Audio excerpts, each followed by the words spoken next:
Before we get started here, Iowa Postgame with Coach Don Patterson. Want to give a special thank you to our sponsors that make this show possible each and every week. And now going on, 3 years? Appreciate Brad Van Meter and his team down at State Farm. This is often the time of year where people are thinking about their expenses heading into the following calendar year. What better way to make those numbers look a lot better for you and your household than maybe getting another quote on auto insurance? Perhaps it's your renter's policy, or even your boat insurance, life insurance, whatever the case may be. Call Brad and see how he can help you. 515-256-6480. That's 515-256-6480. Brad is right down in the heart of Des Moines on Fleur Drive. You can visit him online at bradvanmeter.com. Also want to thank Iowa Smokehouse. And boy, this came in handy today, folks. Great game day snacking, filling your needs. iowasmokehouse.com. You can visit that website and check out this local company that makes quality snacking products for you and your family, your friends, whoever you have hanging out with you on game day. And they've got beef jerky, they've got meat sticks, steak bites, all kinds of great products. And it goes great with good old beer. Maybe it's a bourbon. Check it out, iowasmokehouse.com, and use the code Hawkeyes for 15% off your total order. Again, courtesy of Iowa Smokehouse right here in the state of Iowa. So the Iowa Hawkeyes take down Illinois in very odd fashion, but how fitting to do so in odd fashion. And this is basically what we've become accustomed to with Iowa football, and not only winning games, but winning big games, albeit against a division that's not very good. We're not going to harp on that for the time being. Iowa is the West Division champion in 2023. The Hawkeyes taking down the Illini of Illinois 15-13 on Senior Day inside Kinnick Stadium, and lots to get to. So many storylines in this game. It didn't feel like Iowa played great on either side of the ball tonight. Obviously, the defense was still really good to only allow 13 points to a guy that carved out the Hoosier defense a week ago. And, the Hawks missed Cooper DeJean. You were going to miss your best player. But as I said prior to this game, I thought they'd be fine. A lot closer maybe than I thought down the stretch. Iowa needed a 30-yard run from Caleb Johnson to seal the deal. And then we all Got a little nervous, got some sweaty palms when we saw Drew Stevens' extra point blocked. So, boy, this is typical Iowa fashion. Of course, started the game with a safety. How appropriate. We're going to be getting to your calls. We're going to be getting to Coach Don Patterson, who will be joining us very soon. He's en route back to his home base. And we'll also have Tom Kakert of HawkeyeReport.com on 3 will join us following the press conference with Kirk Ferentz. So a lot to get to. A couple things before we get started. I mentioned Iowa Smokehouse, mentioned our good friend over at State Farm, Brad Van Meter in Des Moines. Also want to thank RTI Threads. They are supporting so many Iowa athletes, folks. So a good way to support the athletes and the football team, not only by supporting the Swarm and supporting the I Club and all those causes, but support RTI Threads and Cooper DeJean's line of apparel. So it's funny. I don't know if you saw this. The first scene tonight on FS1, you saw 2 or 3 fans right in the front row wearing their CD3 Laces Up gear, which I thought was awesome. Check it out. I'm wearing it this evening. And although Cooper wasn't able to play tonight, what a tremendous athlete. This team wouldn't be, what are they, 10-1 now without the, or excuse me, 10-1. They should be 10-1, 9-2 without the likes of Cooper DeJean. Visit cd3lacesup.com. You can also visit rtithreads.com.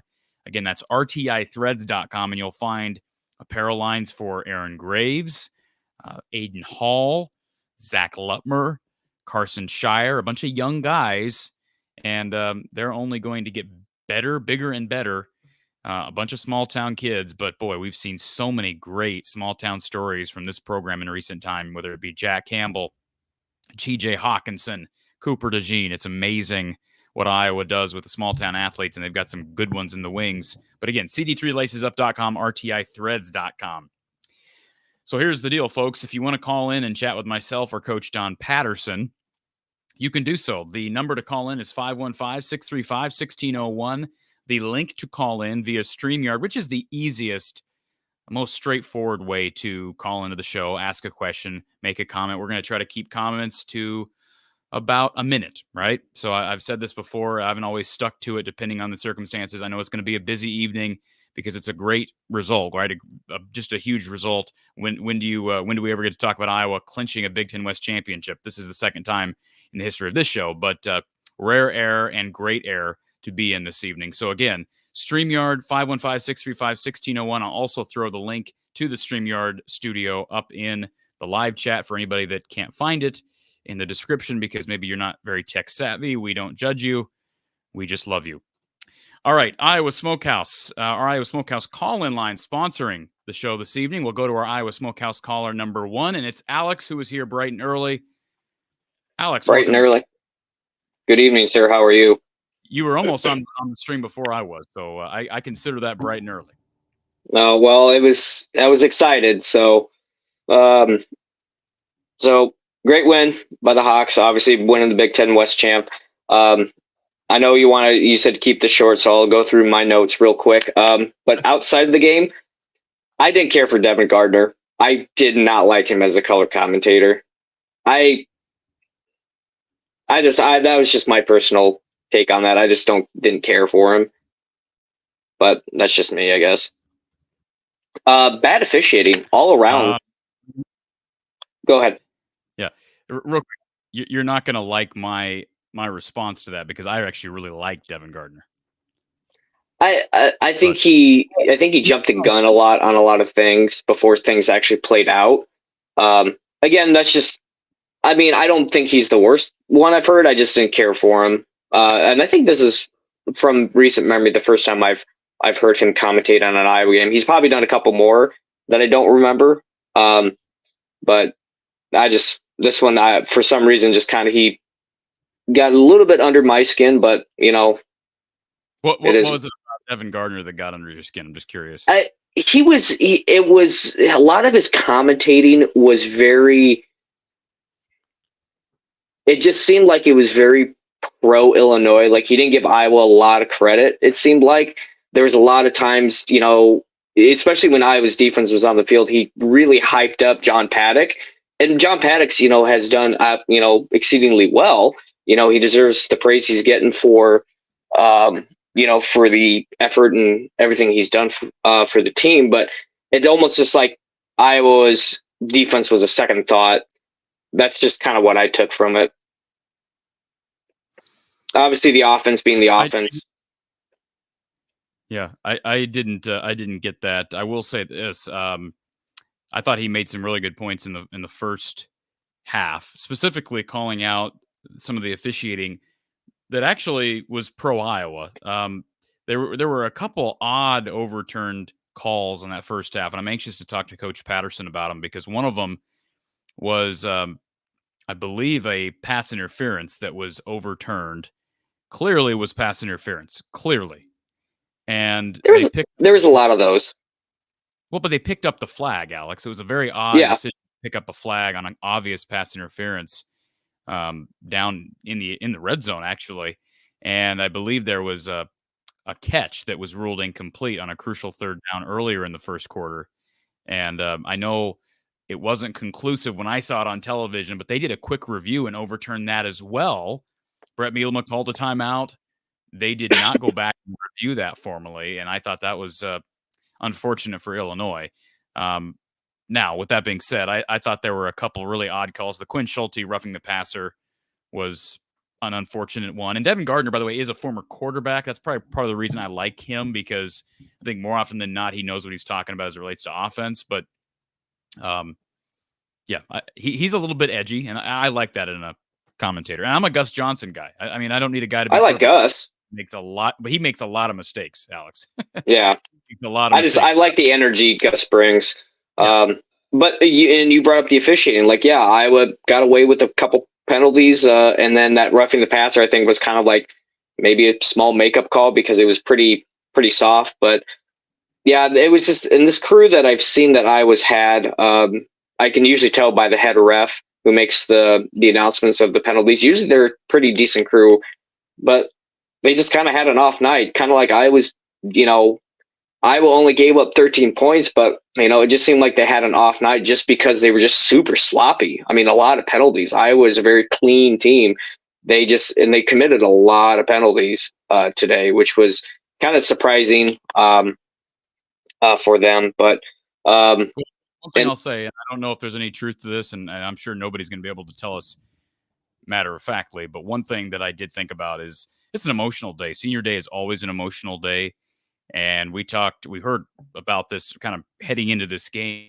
Balancing act. Kirk was asked about this during his weekly press conference. The balancing act that's needed on a day like today between being emotional and, taking in the pregame moments while also coming back down to earth and focusing. And you wonder, maybe that is a little bit of a hindrance to gameplay and discipline. That's one thing I wonder about because of the emotion. And it was emotional for other reasons, not just because of the seniors, but because of the Brian Ferentz situation. And fair enough. I mean, I don't blame Brian or Kirk for being emotional, or the players. I think it was great that the players embraced Brian there at the end, and that it was kind of a feel-good moment for Brian Ferentz. It doesn't change, at least I don't believe in any way, that should impact how we feel about the move, and that it's absolutely the right move that needed to happen. You can debate on whether or not it should have happened when it did during the middle of the season, but it was good to see his players embrace him and show that they have love for him, because he's been around he's been a part of this program for a long time. I don't think, myself, when I was always been critical of Brian, it was basically just, it was critical of his job. I mean, I don't think, and if I did, I'll apologize for it or say I was wrong, but I don't think I ever questioned his love for the program or saying that he wasn't trying. I think just, not everyone can do every job. Like, I'm not made to be an accountant, so I'm not going to be an accountant. Right now, he's not a good offensive coordinator. That's nothing against his character. It's just, hey, he just can't do the job. And you can see, he got doused by a couple Gatorade baths. They were showing him, and a couple of players doused him with Gatorade, which I thought that was kind of cool to see. The players still said, hey, they understand what's going on, obviously, and they said, regardless, he's still our coach. Now we have 3 more games with him. So it's, I think they'll relish in that. So try to make this quick, but you get me going. I think you talked about Cooper being out. I think we definitely saw it on when Torrey was punting, because there was a couple times where Iowa could have easily downed it, like inside the the 5 or the the 1 where it could have been down at the 2. I think that's where we really miss him. Deshaun Lee, I thought, played well. Illinois is a very pass-heavy team. They did show a stat of like their average breakups per game, and they were like 4 or 5 passes over that, and there was still, I think, a quarter left to play. So, for being thrust in there to a team that has really good wide receivers, Isaiah Williams, Casey Washington, Pat Bryant, I thought he did pretty well. I think it was a good learning experience for him. He played off the ball quite a bit. That 3rd and 2, I think when Illinois' second to last possession, he was not even close to his guy. But I think that's good learning experience. I think Nebraska is nowhere near offensively as capable as Illinois. So I think this was a good test for him, and I think he'll do all right against Illinois. Deacon, I thought looked. As far as gunners are concerned, John Nestor, I think, showed a couple flashes that he could be the next really good gunner, and LeVar is always going to have guys ready to fill that role. The Cohen Intringer one was incredibly frustrating to me because it appeared to me that Cohen had an opportunity to just bat that ball back, and I know it's maybe easier said than done, and he kind of rolled with the ball into the end zone, and it was a fabulous punt from Torrey Taylor, and it gave his gunners time to catch up to the ball. So, on some unfortunate things, you're right. Absolutely. Not having a guy like Cooper DeJean hurts you on multiple levels. And Torrey Taylor, I thought, punted well, but they did not own field position today. And that's but it's also a result of what Cooper gave you that you're not having right now because he's out. Yeah. And then last couple things, I thought Deacon played well. He looked really poised in the pocket. He ran, he rumbled, bumbled, and stumbled for that first down. I mean, I can say that because he's built like a lineman. No, it was a great one. I was when he did it, I was in shock that it happened, but at the same time, I was happy. But and I think this is where having a quarterback as a mobile threat, opens up our offense, and I think that's where. I think we're, as fans, where we're looking to see is like, obviously our offense is not good, but if we had a third option, that quarterback where you may not design some runs for him, maybe 2-3 times a game, but knowing that if he's in the pocket, he can escape and move out and get, 5-6 yards, it makes the defense try to be honest. So hopefully, that's something as a fan I would like to see. Caleb Brown, actually 7 catches, 71 yards. That's the season high for any wide receiver. So kind of a coming out party with him. I think we're starting to see his potential for this offense. And then I think last couple things I have, bad time management by both teams. Those 2 timeouts Kirk took early in that second half was, especially when it was in that tight of a game. But Brett kind of made a boneheaded play too. Like he called a second timeout on Illinois' last possession, and obviously it bit him because now it's like, well, now you have 1 timeout, and it obviously resulted in Iowa winning. If he would have saved it, they could have gotten the ball back and gave at least the old college try. And then what was the last? So it was reported by David Eichelt that I thought was pretty cool. There's a picture going out now that Phil Parker gave Kirk Ferentz the game ball, like presented him the game ball for that. So, and you can see he's holding the ball up, he's emotional, Kirk, and everything. And then a question for you, and it's a good question for other people, is who do you want to see, and who do you think Iowa's best chances in the Big Ten championship? I think they have a better chance against Ohio State. I know Maryland scored points today. I really have to look at that again, though, Alex. I would have said that 2 weeks ago, but I pause now because the reasoning I gave a week ago as to why I thought Iowa would maybe have a better chance against Ohio State.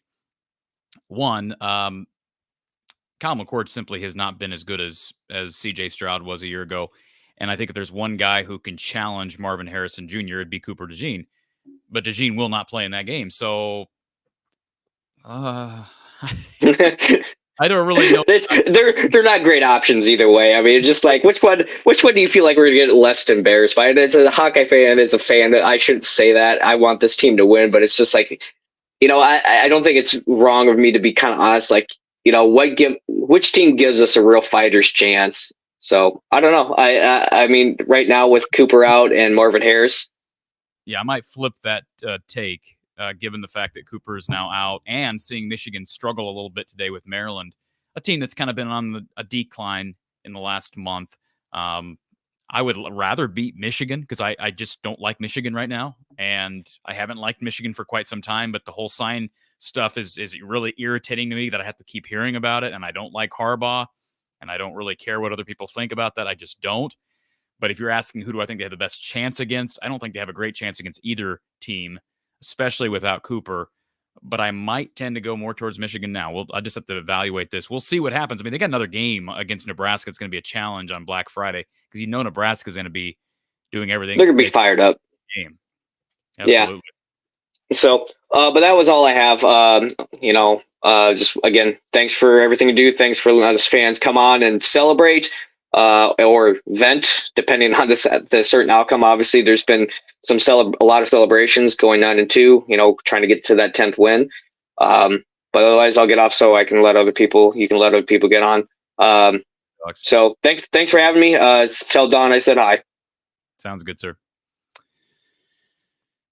Robert says this team has got some talent on defense, special teams. That's it. Congrats on the Big Ten West Championship, but one has to wonder if only we had a decent offense, where would they be? Well, we've been saying that for 3 years, Robert. And I'm not about to become an apologist, but your statement that that's it, there's no talent on offense or on offense is complete fallacy, given the fact that they're down Eric All, Luke Lachey. Those two guys primarily, those guys are going to be NFL tight ends. And so that's just a dumb comment to make, frankly. I think, Robert, I'm not calling you dumb. I'm saying the comment was dumb, that's it. They don't have talent on offense. And frankly, there are talented guys up front. I know Kirk thinks a lot of guys like Logan Jones. I know that the offense hasn't been great. The offensive line has not been great. Caleb Brown is really talented, and they're starting to get him involved more. Certainly, you would have to hope that with an OC change and maybe some adjustments to that offense, they can utilize him better, assuming they can retain him despite the transfer portal generation that we're in right now. Scott with the super chat. Thank you, Scott. What a night for the Hawkeyes. Incredible vindication for everyone. Thank you for the donation, Scott, and for the super chat. If you want to ensure your comment gets read, seen and read, super chat is the best way to do that here on YouTube. You can also donate to the show and send in a comment via Venmo. You can also donate via PayPal and Cash App, all available in the description of the video. Jordan, appreciate the super chat here from Jordan. And I'm not seeing a comment, Jordan, but let's see if we can locate. Sometimes people try to make a comment and they accidentally throw in a super chat without the comment, and they post the comment after. So let's see if Jordan made a comment. I am not seeing a comment. Okay, maybe it's just the second super chat from Jordan. Thank you, Jordan, for this one as well. That's how the West was won. That is how the West was won. And there's going to be a lot of making fun of this division for quite some time, and people not taking Iowa seriously. And as Don Patterson has said on the record, there's an onus on Iowa. There's pressure on Iowa to go to the West, even though people don't expect them to win. This division needs Iowa to go to Indy and compete. And, this division has not been successful in that game for quite a while. And Purdue really got beat rather handily down the stretch a year ago. Iowa, of course, got blown to shreds 2 years ago, and yada, yada, yada. You get on the line. So I don't know how well Iowa will compete against either one of those teams, depending on who wins the game next week. But the good news is the Hawks won't have to sweat it out during that game on Friday. Obviously, you want to win that game, but they do not need to win it to make the Big Ten championship game. They are signed, sealed, and delivered. Eric, appreciate the super chat. Eric, Brian got a storybook end at home tonight. Congratulations, Brian Ferentz. I would agree with that. I don't know, maybe storybook ending. I might not go that far, given the fact that the offense was pretty bad tonight with 15 points. But great moment for Eric, for Brian. Really happy for him. And again, that scene at the end shows he does. He hasn't lost his guys, and that's really positive to see. I stand by the decision. I stand with Beth Getz on the decision, even though some people didn't like when it took place, when it was announced. But I am happy for Brian tonight, and I do believe that Brian bleeds black and gold. He's a Hawkeye, and so got to be happy for him for the moment. Hawkeyes 31, They put the Iowa game on the Jack Trice video board when Iowa was losing. It's the first time anyone at Jack Trice has seen a team from Iowa get to 9 wins. Their all-time record of 9 wins came in bowl games. Appreciate that, Hawkeyes 31. I did not know that. First of all, you said, okay, this is I'm assuming you're talking, this would be pre-game. Okay, I see. I'm assuming you're at the game then, because of course the game hasn't started. Iowa State, Texas, just about to kick off from Jack Trice Stadium here in Ames in just moments, actually. Appreciate the super chat, Hawkeyes 31. And let's go to our next Iowa Smokehouse caller. We will go to Scott, who's been on hold. Scott, welcome. Hey, how's it going? I'll be real brief, but Nebraska's beating Wisconsin 14-0, and Chubba Purdy just ran a 55-yard touchdown. So he's Brock Purdy's younger brother, and I think Nebraska might actually have an offense. So, anyway, I was going to be more critical until we won, so I'm glad we won. But I have to admit, when we were down by 1 point, I was like, man, this is almost insurmountable to come back from. But I do have a comment, and I kind of thought about this when we were, when I thought we were going to lose, and I'm like kind of frustrated. Where on your earlier caller, you talked about, the field position battle. And anytime you play Iowa, especially with Iowa's defense and special teams, you're going to play for. It's going to be a field position battle. But sometimes it's almost laughable. But sometimes I think, and I love that about Kurt. Very few coaches actually take that into consideration, like hitting yardage and all that stuff. But sometimes I think Kurt Ferentz takes it a little too far. For example, there was a series, and this could just be my cynicism, but I think it was either the first or second quarter. Either way, it was the first half. Iowa had the ball at the 15-yard line, and LaShawn Millings had a couple of really nice runs, 8-9 yards. Deacon Hill did a bootleg, threw it to Addison, caught it, and we were marching right down the field until we got to about the 50-yard line. We got a first down, and then the next 3 plays, we turtled it right up the middle. And we punted the ball, to try to down it. And I can't remember. It wasn't the one with the where we ended up getting a safety. It was another one. And I can't remember where Illinois ended up fielding the ball. But at that moment, I'm like, is Kirk Ferentz's goal get to the 50-yard line? That way we can punt the ball, field it at the 1-yard line, so our defense can score a touchdown or a safety. And I'm almost like laughing while I'm watching. You got to realize, Scott, that is his. You can argue that absolutely is his goal, and it's almost for a lot of the casual football fans, it's hard to wrap your mind around it. But that is what he's not necessarily playing for a defensive touchdown, but he's saying the risk of going for it on 4th and 1 from midfield, because they punted on 4th and 1, and it ended up going for the safety. Yep. So that's what they punt on 4th and 1 from midfield, and you're like, midfield, you can't go for it on 4th and 1. But his mindset is there's more risk involved in losing field position in that situation. Yes, that is true. But the one that I'm thinking of, the drive that I'm thinking of, is we had a first down at the 50-yard line, but then we ran it 3 times right up the middle, and we punted it. And I'm like, and I understand, playing the field position, pin them deep, let our defense, it has a lot more room to operate. And as good as they are at forcing turnovers, that makes sense.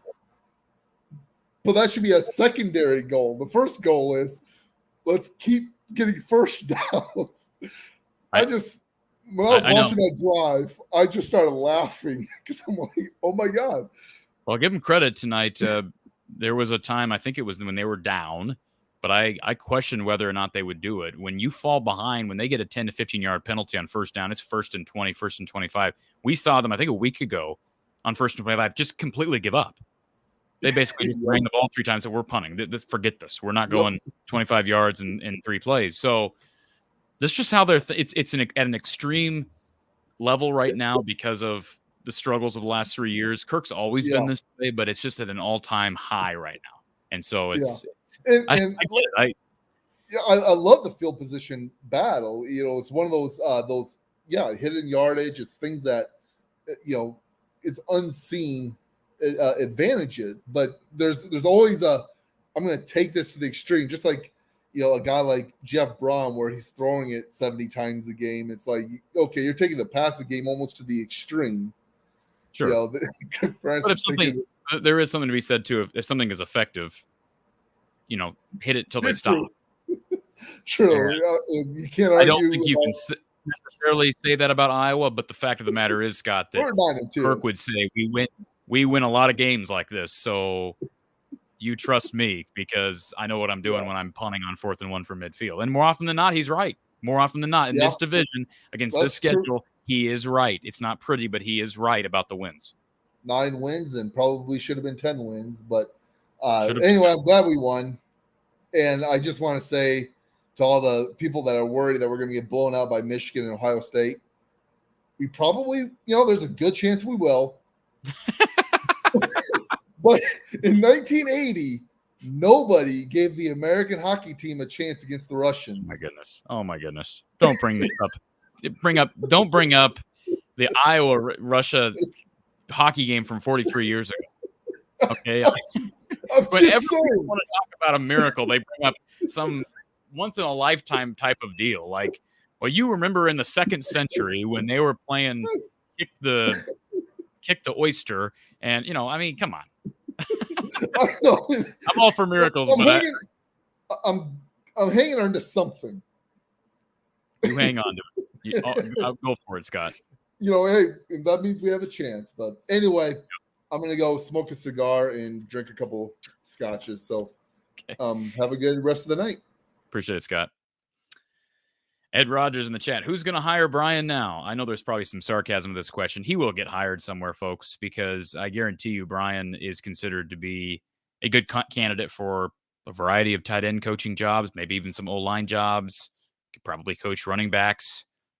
Not going to coach quarterbacks anywhere, unless maybe he goes down a couple of levels. But I don't have anything against Brian, and I don't believe he's a bad coach. I don't believe he has proven to be able to call plays effectively and run an offense. It's just unfortunate he's been in this position. We've talked about it ad nauseum. Wayfarer of the wilderness, so happy for these kids. The adversity they've endured all year. The kids, we don't have to talk about the players, right? As much as fans kind of rejoiced when Brian Ferentz, it was announced that he'd be done after this year, there was an effect on the players, and the players give Kirk Ferentz a lot of credit. I give Brian some credit, certainly Phil Parker and the rest of the staff, but the players had to deal with it, and they dealt with the adversity of a very injury-ridden one line, if you will, as far as the depth chart is concerned. We talked about McNamara, Luke Lachey, Eric All, Cooper DeJean. They have been really dinged up. Then you talk about guys like Noah Shannon, who I thought got a rotten deal from the NCAA. Jamari Harris missed a couple of games as well due to the betting stuff, which was on him, right? He did that, and he served his time. I don't think the punishment for Noah Shannon was fair. I stand with Kirk on that. But the point is the players have dealt with it admirably, as they seem to always do under Kirk Ferentz. A lot of people here in the chat talking about Phil Parker being Defensive Coach of the Year, and boy, it's almost hard to find a year where I wouldn't make that argument that should be the Coach of the Year, Defensive Coach of the Year nationally.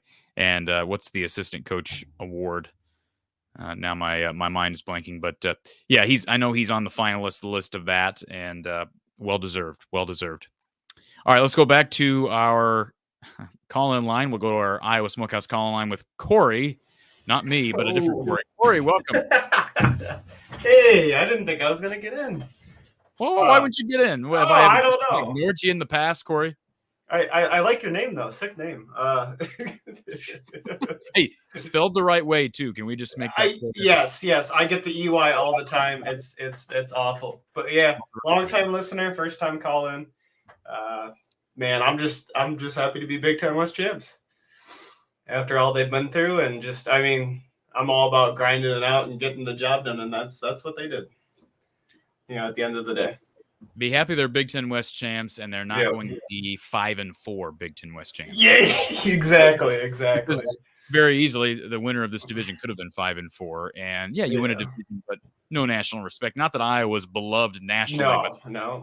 but if they can end up, I hope they win next week. I saw somebody in the chat say they need to rest the starters. I don't believe that. That's not how college football typically works. Maybe when it's Ohio State taking on Rutgers, and you rest the guys in the second half, but there's too much to play for. And there's too few games for these athletes to start resting people. No. And I hope they win because I'm going to the game. Well, good for you. Yeah. Good for you. Yeah. I was over in Omaha for the Creighton, Iowa basketball game the other day. I watched the game. It looked fun. It did look fun, but if I got a hard time at a Creighton game, you better be ready. I would not be pulling up to Memorial Stadium with Hawkeye plates or emblems. We got some locals with us. We got some friends down there, so they're gonna they're gonna be around. So good. Yeah, absolutely. No, I just I was thinking, I was like, I really need a friend. So I went and got a dog, and I named him Hawk. And then we won the Big Ten West, and I don't think that's a coincidence. What kind of dog is that, Corey? That is a Border Collie German Shepherd mix. I just got him yesterday. What on? He looks so. Can I just say this? So he looks like just from my perspective, he looks like he's got a really big head for his body. Yeah. But like he is a puppy, right? Yeah. No, he's a puppy. It's just I think it might just be the camera angle or something. I know he looks like he's sleeping, but can you hold him up to the camera? Yeah. You want to come here, buddy? So we can see. Did I wake you? Come here. Can we do this? Does Hawk want to celebrate with us? Oh yeah, let's celebrate with Hawk, man. Okay. Yeah. See. Okay, I can see the border collie, German Shepherd border collie. Man, I don't think I've ever seen that before. He's got a normal head. See. Okay. Oh yeah. So we sat down. We watched the game. We sat down. We watched the game today. He's all tuckered out. We did a lot of yard work today, so he's all worn out. He's very shy. Are you shy? No. I don't think I've ever seen a puppy so looks completely tuckered out. So. Oh yeah, no, he's had a really long 2 days, so I think he's just beat. Well, congratulations on the new companion, Corey, and thank you. Hawkeye win, and please don't be a stranger to the show. We need more of the CORYs. Oh, yeah, well, I'm so busy with farm work, and this is the only time I've been able to call in. So I was just really excited to actually be able to sit down, and I'm like, I'm going to call into the show and see how this all works. So that, sir. Hawks by a million, go Hawks, and I'll talk to you later. Amen, brother. Thanks, Corey. Those are the fun calls, right? Those are the fun calls. We got Coach Don Patterson joining us here from the Hawkeye of the Storm. Coach, welcome. Wow, what a day. What a day indeed, Don. Good to see your face. You're wearing the gold shirt this evening. I would guess that you there was no question about it as far as the wardrobe today. So let's talk about this 15-13 win. Lots to get to. Was not the prettiest of games. Very rarely do we see pretty wins anymore with Iowa football, but boy, we see a lot of them, a lot of wins. That is 9-2 on the season now with the win today and clinching the West Division title and heading to Indy. How did Iowa do this in spite of an offense that did almost nothing in that second half and a defense that was down their best player in Cooper DeJean? Well, it was a struggle, that's for sure. It was really a huge game of cat and mouse. We did the best job we could of disguising coverage. Excuse me, Corey. We did play a lot of cover 2, which takes the pressure off the corners, of course, because they're only flat responsible at that point. We stemmed to it a lot. We stemmed in and out of it a lot. Did our best possible job to disguise the coverage. I thought Paddock did a good job of making reads regardless of what we were doing, and we hung in there. They were pretty effective throwing against our corners when we were in off coverage. When we were in single coverage, they did a pretty good job of attacking us. But not to take anything away from our guys also broke up some passes today too. They were straining to make a play. If it wasn't cleanly caught, then maybe they ended up breaking it up. Several times it seemed like it happened that way. So I give our corners credit for competing. It's what they had to do because Illinois is pretty good at wide receiver. And they did a good job of that. One of the keys for the game, as you know, Corey, when I went back and charted just the last 4 weeks of the Big Ten season, the number one parameter over the last 4 weeks was explosive plays. And actually, if you won on that one parameter, your record over the last 4 weeks in the Big Ten was 17 wins, 2 losses, 89% win based on one parameter. As you know, Illinois had 14 explosive plays a week ago. But if you're an Iowa fan, you're not too concerned because over 7 games, our defense gave up a total of 8. And when I got home, the first thing I did was check to see how explosives came out. Unofficially, because I looked through it pretty quickly, it appears we were 2 apiece.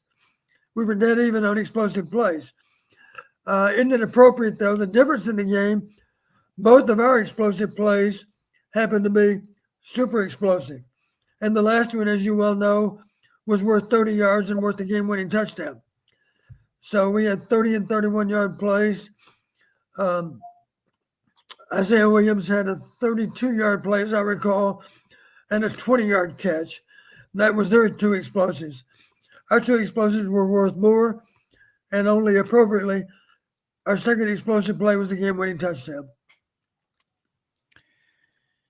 Don, I'm just curious, when you watch this game back, what you're going to say about the officiating. We're not going to spend a lot of time talking about it, but boy, the crowd really got amped up at a couple of different moments in this game. Yeah, The roughing the passer penalty on Quinn Schulte. I did disagree with that call. I understand the rule about driving a guy into the ground. I don't know what else you're supposed to do in that situation. It clearly was not a late hit, but the comment was made that he drove the quarterback into the ground. I just don't like the call. Is that what the referee actually announced to the crowd? I couldn't hear him. That's not what the referee announced to the crowd. That's what Devin Gardner, former quarterback himself from Michigan, that's what he said during the broadcast. And I think he's right. It was not a late hit. There's no way you can say it was a late hit. It was roughing. He got to the quarterback a split second after the ball came out, right? There's no way he could have pulled off. Absolutely. And there's also no way, like in that situation, I don't know. I get some of that's a judgment call. And I think you and I have both seen plays where it's clear, okay, yeah, that's got to be roughing if you're really driving the guy into the ground. But it just looked like a normal tackle to me. Yeah. And I just, we have seen so many of those types of quandary-like calls all year. I thought there were a couple calls in that first half against Illinois. They were absolutely bogus. Like this is me being objective, Don, because there was a quick review, and that's what they called it on the broadcast, a quick review in which a completion for Illinois was overturned without a long look at the monitors and turned into an incomplete pass. Brett Bielema called the timeout, and they did not appear to ever actually formally go to the tape and look at the catch again. They simply called it incomplete. I don't know why, because when they showed it on television, it looked like he locked that ball with his legs, and it did not appear like it ever touched the ground. Now, I could be wrong on that one, but then later, I believe it was either the same drive or very close to the same drive, maybe the next drive, was the pass interference flag that was picked up, which was also a terrible call. I don't know how you pick up that flag down in the red zone. Clearly pass interference. Deshaun Lee never looked back. He was early on the pass defense. I just a couple of odd calls early. I think overall the crew did fine, but there were a few frustrating calls for both ends. I will admit, just sitting out in the crowd, it appeared that the officials had a below average day. I'll say it that way. Okay. Let's talk a little bit about the Cooper DeJean effect. I mean, you and I have not talked on the show about the loss that is Cooper DeJean, and this is just the start of what we're going to see as far as the effect of, I think, the best player on this roster. But I think we saw his absence not only on defense, and Illinois seemed quite comfortable going to the air a lot. They are pass heavy. They've been more pass heavy this year, especially with Paddock. We saw that a week ago against Indiana. But it seemed like they were comfortable going to both sides of the field. Certainly punt return duties. We didn't see a ton from the punt return game, although Caden Weegan had a nice little return to midfield that ended up being consequential. I thought that was a heck of a turn for Caden. But then, the other thing you talk about with Cooper DeJean is his ability to read his own punters' kicks and be a gunner effectively. And we saw Iowa lose field position more than we ever do, seems like, tonight against an Illinois squad that doesn't run the ball a lot. How much did you see Cooper's absence have an effect on this game? Well, it certainly had an effect. I think one thing it did, it forced us to play more cover 2 than what we normally play. Excuse me. We were trying to protect the corners some, just trying to be sure that they weren't always exposed. And when they were one-on-one, it seemed like they had pretty good success throwing against our corners. No surprise there. Neither one's as good as Cooper. I do think, as I've already mentioned, I do think the guys did a good job of competing. They did break up some passes. The bottom line, at least they didn't get beat over the top. If anything, they were maybe a little softer than they would like to have been, because it gave them a chance to catch the ball and in front of us and then advance it for good yardage, for first down yardage any number of times. I was glad to see the punt return, because I had heard what scared me early in the game. You remember the punt that Wiggin misjudged by a lot. Luckily, it didn't hit him, but he must have come close. The last second, he pulled away from it, and the ball bounded on down the field.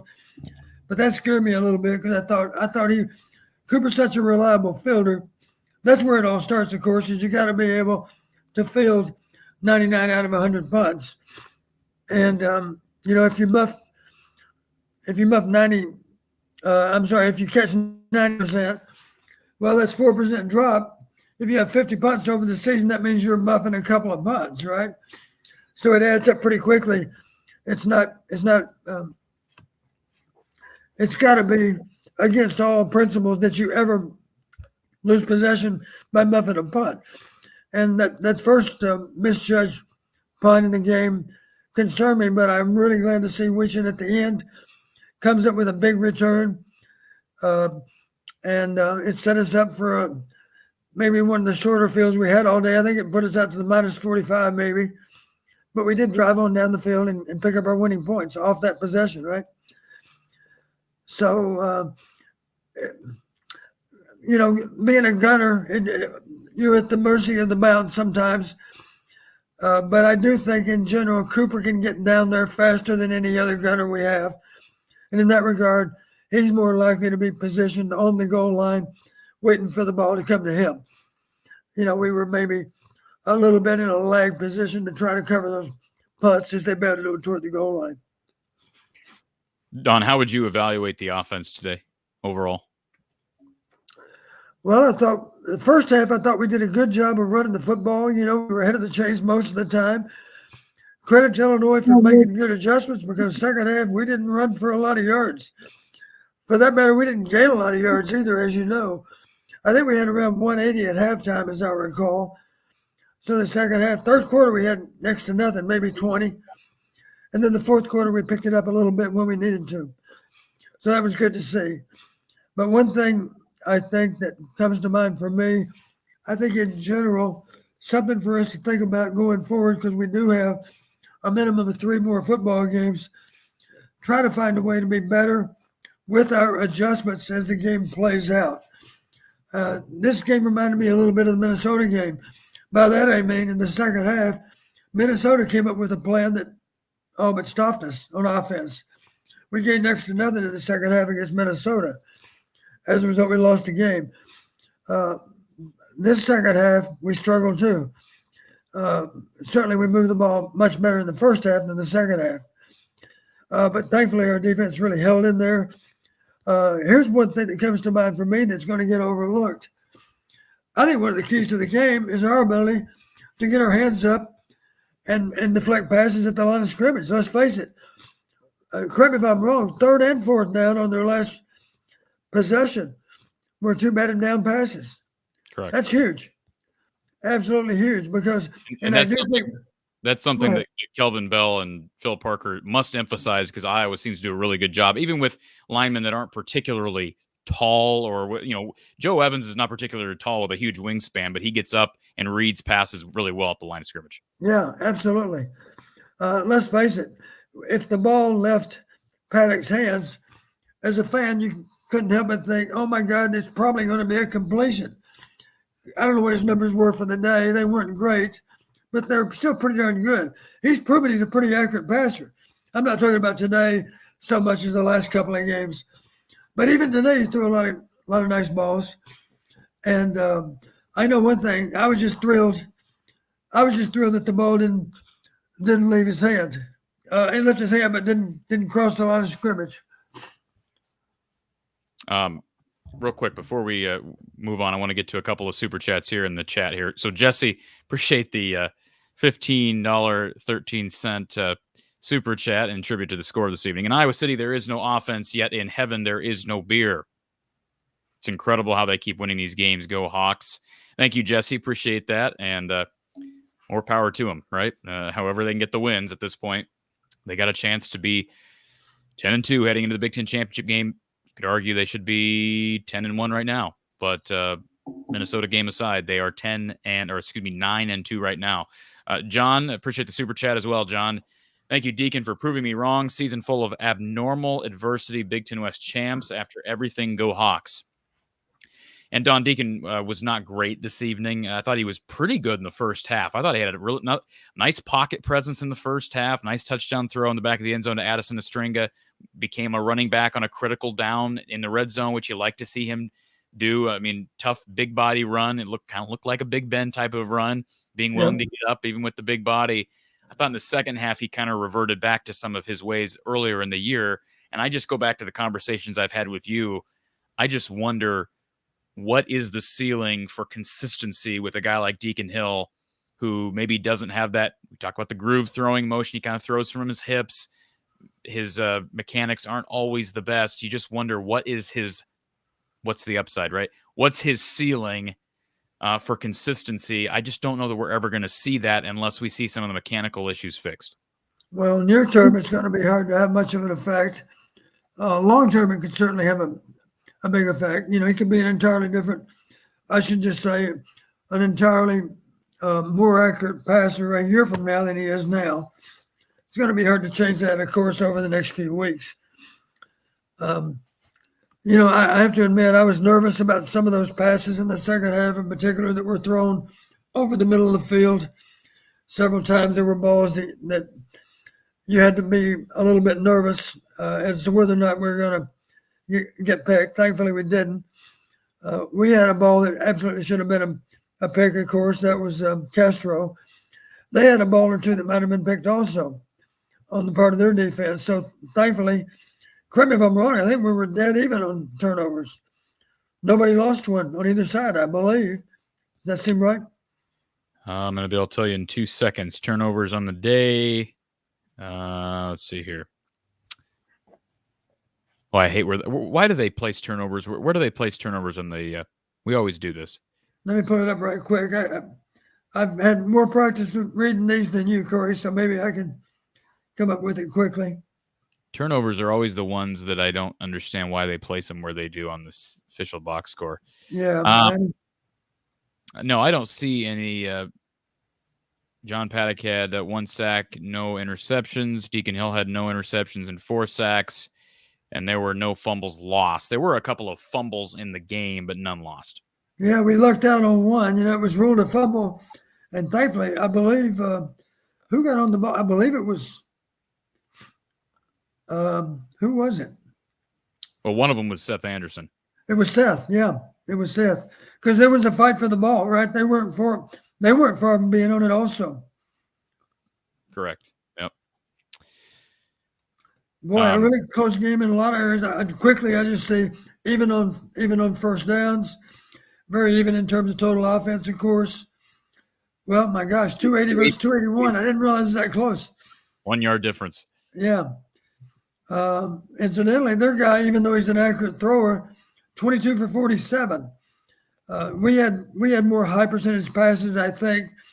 And Deacon, as you probably know, ended up 19 to 29. There were a lot of good catches in there too. Another solid game for Caleb Brown. You know, he's a guy, if you can get him the ball, he might make a guy, he won't necessarily make you miss. He may simply be strong enough to pull through your tackle. very even game in a lot of ways. Yeah, how about 10 targets for Caleb Brown? I would like to know the last time an Iowa receiver was in double figures for targets. My guess is it's been a while. Maybe Ragaini got there at some I point. believe Nico might have had 11 last week, believe it or not. Okay. Or Wow. 9, 10, 11 running there. Incidentally, Nico had another solid game. He's a veteran player. If you're not sure about who to give the ball to, it's always a pretty good thought to put it to Nico because he's going to fight for the extra yardage. And especially on critical downs, you see maybe him being a little more of a force than what you might expect. And although the offense, nobody's arguing the offense is great or that it's taken some massive step forward, there have been some improvements and maybe a one step back after 2 or 3 forward last week.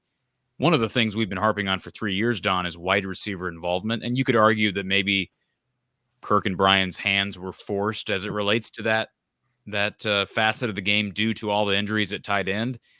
You go back to some of these games early in the year where you're talking 2 or 3 catches for wide receivers and, 5 or 6 targets.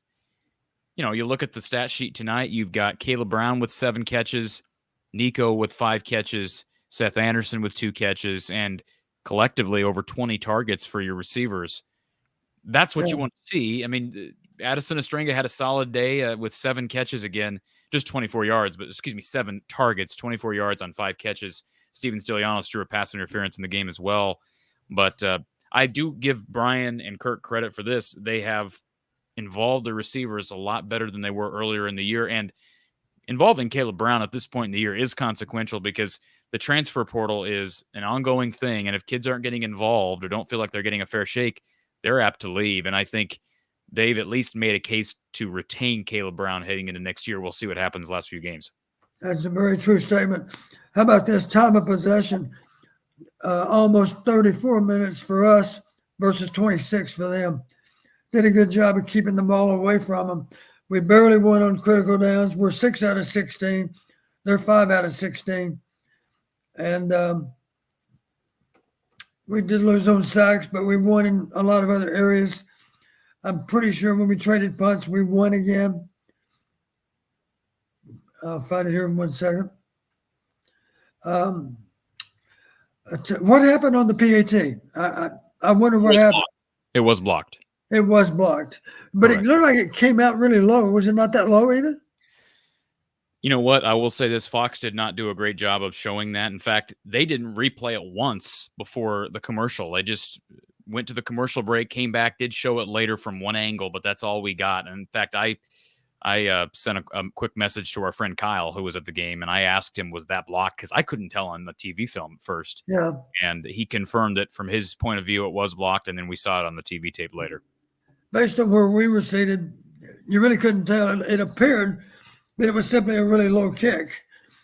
And I found myself wondering, because Drew is such a reliable kicker, was there a problem in spotting the ball? Did the ball maybe somehow get mishandled by the holder? I wasn't sure what happened. It's just, correct me if I'm wrong, has Drew ever missed a PAT in 2 years? I don't think so. Not that I'm aware of. Yeah. So it makes more sense now when you tell me that it's blocked. And of course, Drew's not happy. If it was blocked, then obviously from a PAT standpoint, when you're not that far removed from the uprights, there's no excuse to hit a low ball. And my guess is the ball might have come out a little bit low if it were blocked. Let's face it, I don't think they were determined. They're not thinking PAT block so much as they're thinking field goal block when it's from 53, because they know that kick has no choice but to be a little bit lower trajectory. And frankly, an atypical miss from 53 for Drew Stevens.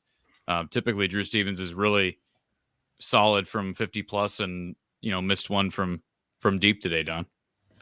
Corey, you won't believe what I've got in my hands now. I know exactly. I don't want to see them. I don't want to see them. Are they cookies? I don't want to see them. Are they cookies? What do you? Oh my goodness. Okay. Oh my goodness. Well, now is Erica happy now? Incidentally, I didn't go out and buy this hat, nor did I own it. But one of Lisa's sorority sisters happened to think about finding it and bringing it with her this time. So here I am wearing my cowboy hat. Now, this is a cowboy from, I don't know, maybe Highland Park, which is a ritzy suburb in Dallas. I would be what they call a Rexall Ranger, which is, there's that old term drugstore cowboy in Texas. Somebody dressed in one of these would certainly be a Rexall Ranger. Now, Corey, do I have permission to take it off now, or do I have to wear it for a while? Well, you do what you want, but I think people would like to see it on for a while. But you do you, Don. I'm just glad you weren't. I thought you were going to flaunt some of Lisa's famous cookies in front of me. So the hat is. I tell you, the only thing with the hat though is I'm having problems seeing it so bright. Yeah. Alone is probably a good reason to put it aside. But for Erica's benefit, I did wear. I won't say my cowboy hat because I'm pretty sure I'm not going to claim to own this one. Maybe that'll inspire some cause. All right, let's go back to our Iowa Smokehouse call-in line. Doug's been waiting on hold for a while. Doug, welcome to the show. Hey, how you doing? Hi, Doug. How are you? Good. It's my 50th time probably calling you, Corey, and my first time ever talking to Don. So okay, well, this is perfect.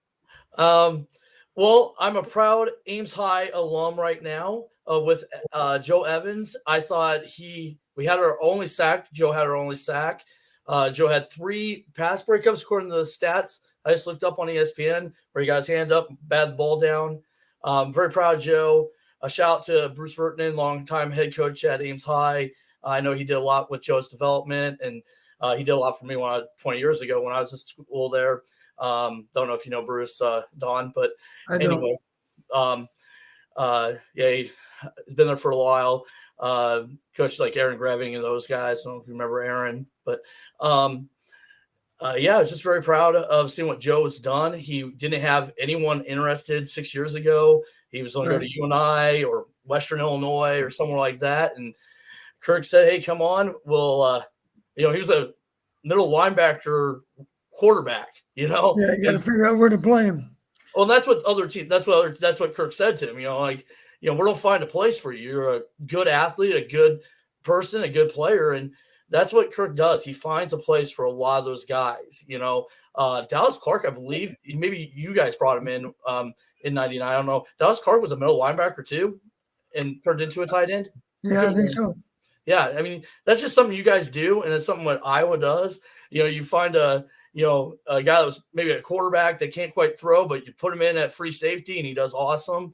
But very proud of Joe. That one Deacon Hill pass that was a fumble that Anderson got, I could have sworn that was a pass, not a fumble. But that's good for all. I'm happy. There's another example. There's another example, and our caller on the phone line, we're going to put you on hold. There's another example of my issue with replay, and I ranted about this the other day with Mark Rogers. You cannot tell me that was conclusive. You cannot tell me that it was conclusive. And the officials, not only do they not, I'm fine with them coming back and saying the call stands, but they come back and say the call is confirmed. That's bogus. Yeah. No. Don't tell me it's confirmed. My question, though, again, I'm the basketball guy. Like I said, it's the first time talking to Don. You can advance the ball on a fumble like that? Wouldn't that go back to? I'm happy with. Well, you're certainly entitled to try to repossess it, right? That's what Anderson did. Yeah, exactly. And we picked up about 10 yards. It became a first down. Yeah, it became a first down. Yeah, we were lucky to get the ball back, and Seth really did a nice job of hustling to get there. But Corey, your point is, it appeared to you that the arm did start forward with the ball. Me too. I don't know that I would have overturned it, Doug. I think I probably would have said the call stands because that was the call on the field. And Kirk talked about it during his press conference this past week, and I would, I know that was in their favor, but again, to me, it's violating the principles of review. But anyways, I know that's the last thing on people's minds tonight. Well, I probably had many other things I want to ask Coach, but again, because like I said, believe it or not, I'm a huge, like I said, I'm a 90s fan, not just with basketball nostalgia, but I was going to say, why didn't you get the ball to Tim Dwight more? That is somebody, Don, that we need to get on this show sometime. We need to see what Timmy's doing. I know he's busy with solar panels, but I'm sure Matt Sherman. I don't know if Don remembers. Matt was my quarterback when I was a sixth grader. So Of course, I remember Matt Sherman. Oh, duh. but as I feel about Jess and the basketball guys, I love Tim DeWhite's still my number one Hawkeye. He still is over all the basketball guys, Corey. And you know how much I love Iowa basketball. Tim Dwight was amazing. I guess I will share a Tim Dwight story. He returned a kick in a Super Bowl for a touchdown. It's like Denver. It was 1999. Okay. Opening kickoff. Was it? Opening kickoff, as I recall. It might have been, but I believe it was. I remember I wasn't in the room and I went to the bathroom. My dad still does this to the day. He'll start screaming and cheering and I'll run out. I ran out, because I didn't know what was going on. And he goes, he's just pranking you, though. Yeah, but most of the time he does it now. He's just pranking me. So if I try not to leave the room because he'll pretend cheer and get me to run out the room. And I got a feeling your dad and I would get along great because it sounds like he's got a great sense of humor. Oh, he does. We've been watching Iowa games. He's been watching since before you guys came in '79. Grandma and Grandpa listening on 1040 WHO. I have a question for you, and this might make you guys look. You guys were in '79 choosing between Oklahoma State and Iowa to go to. Hayden said this once, and it was actually a third school too. It was Ole Miss. Yeah, and he said he put it to a vote, and then he goes, "I don't care what you guys say. This ain't a dictatorship. We'll go to where I want." Is that true or not? Well, I think we all had a chance to express ourselves, but we never felt it was necessarily going to be a democracy. Let's face it, the boss can still decide something different than the coaches. But to Coach Fry's credit, he said, "Let's go to Iowa." The vote favored Iowa, so here we went. Well, again, if you didn't want to go with them, you didn't have to. It's a free country, but you made the right choice. My other thing was people. You were talking about hitting yardage, or what do you call it with the punts and get field position? Is that what you call it? Yeah, when you're trading average starting field position. Isn't that something that Bill Snyder and K-State really made famous when they started turning the program around? Wasn't that a Bill Snyder thing? I did analytics for Kansas State a couple of years, but now I'm just working strictly with Iowa. That's it. It's too much work to do 2 or 3 different conferences at once. I don't recall, I did Big 12 analytics for at least 2 or 3 years. I don't recall exactly where average starting field position was from one year to the next. But in general, I'll say this. All conferences have a different profile. Mm-hmm. Right now in the Big Ten, it's not as important as it has been in the past to win on turnovers. Let's face it, turnover margin is a nice stat. You want to win on turnovers, of course. But right now, it doesn't have the highest winning percentage associated with it. Number one is actually explosive plays. Yeah, sounds right. Incidentally, explosive plays, as Corey knows, have been trending upward in recent years. They're becoming more important with each passing year. Well, I'm going to let you off with this. But what he just said, you need to get some of because you did with basketball, get, James Moses and Les Jepson. You need to get a couple of the football guys in too for a little panel there.